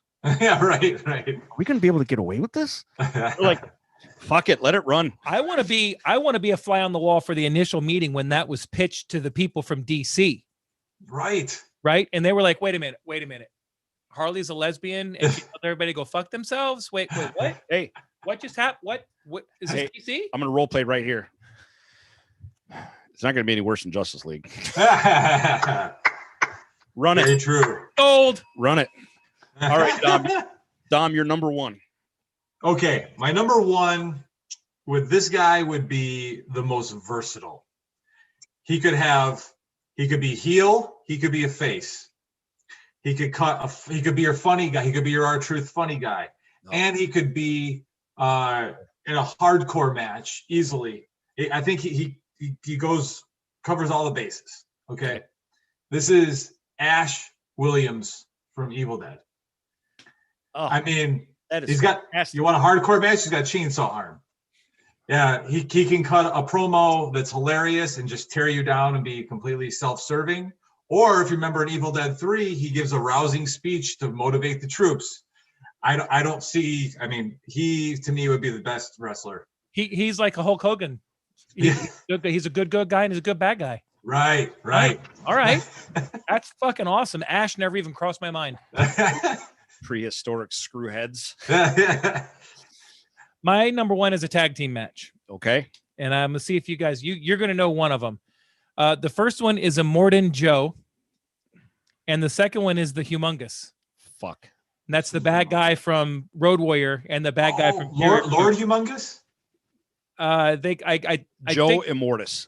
they call it Immortus. Immortus Joe. I know who you're talking about. Yes. Main bad guy with the mask. Okay. Holy cow! That's and the excellent. Humongous, just walk away. Yeah. The Humongous, his finishing move is the teabag, and whatever he does, he just has you on the mat and he just drops that giant cod piece on you.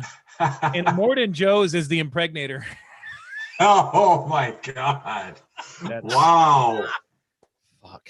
Well, you Wow. successfully stole my number one. Oh, damn it, man. But he's on his own, and it's the Humongous. And his finish is the walk away power bomb.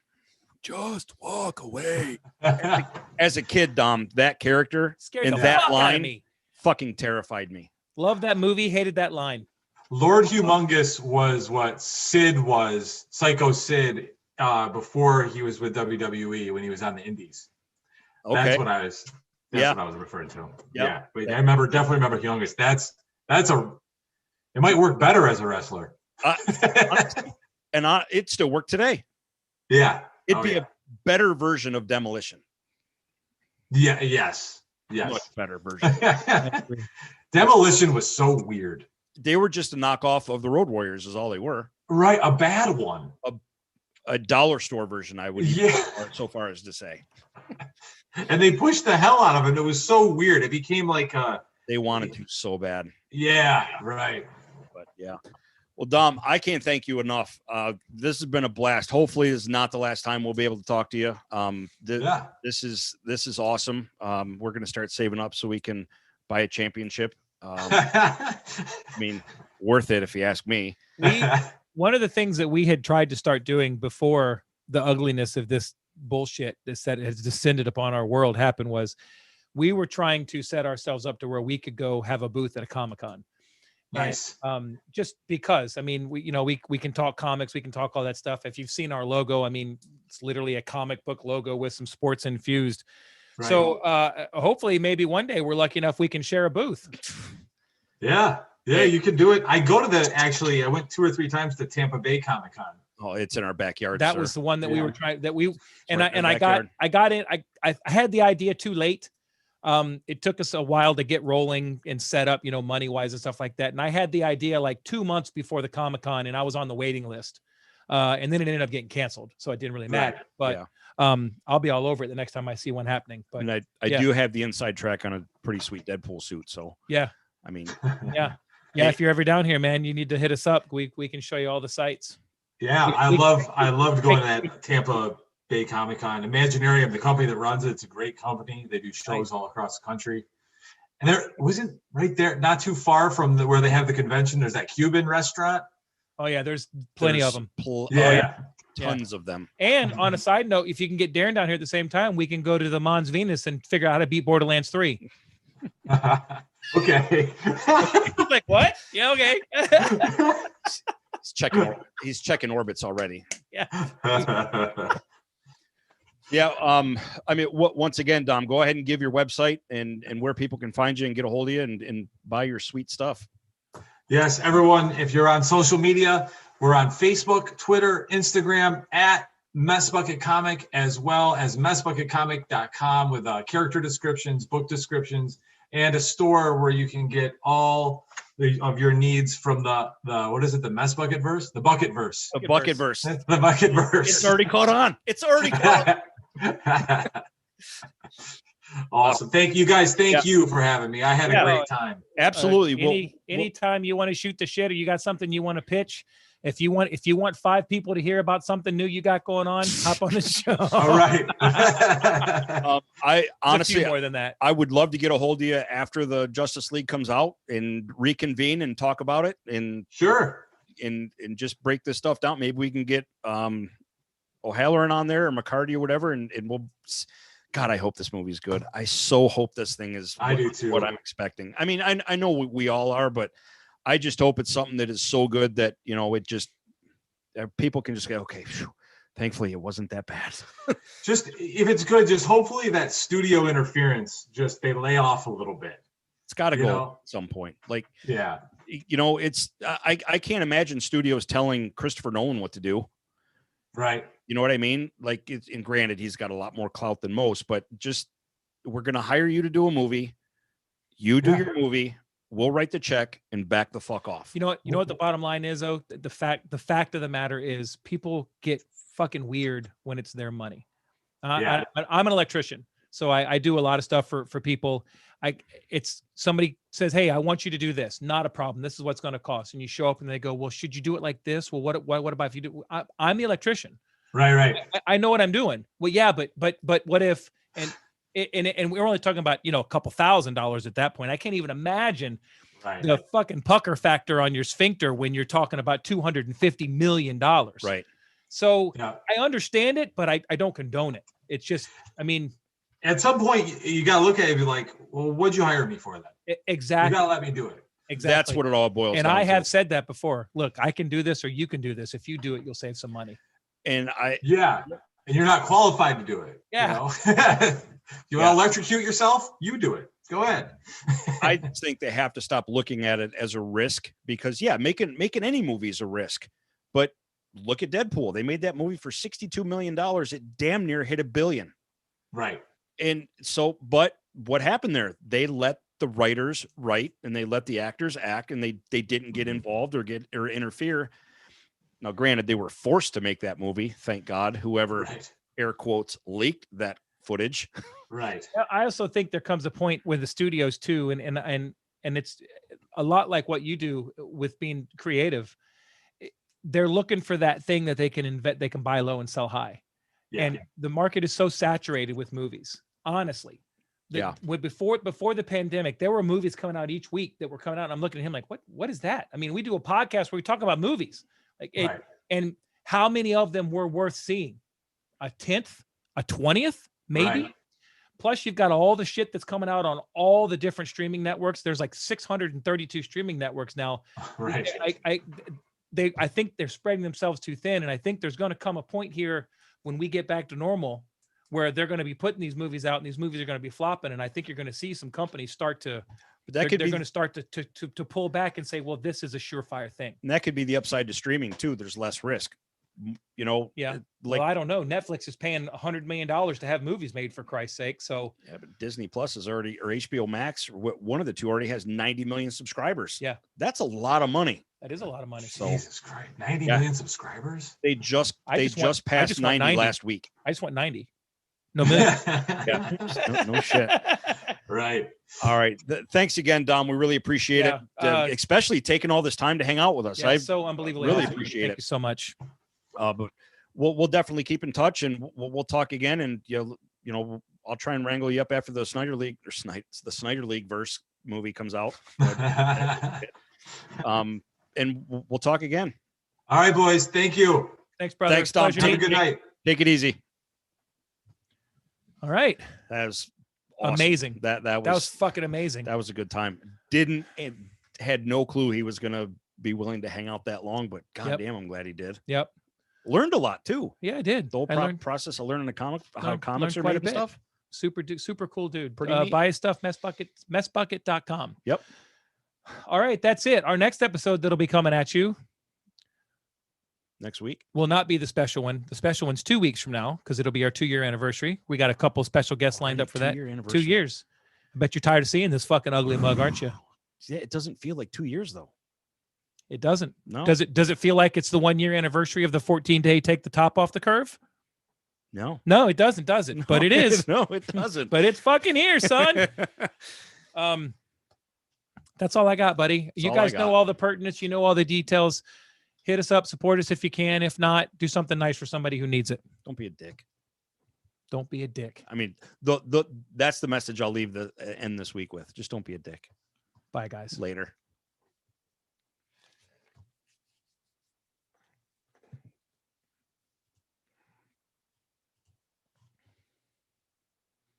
What a cool guy. Very cool. Awesome guy. Fucking down to earth.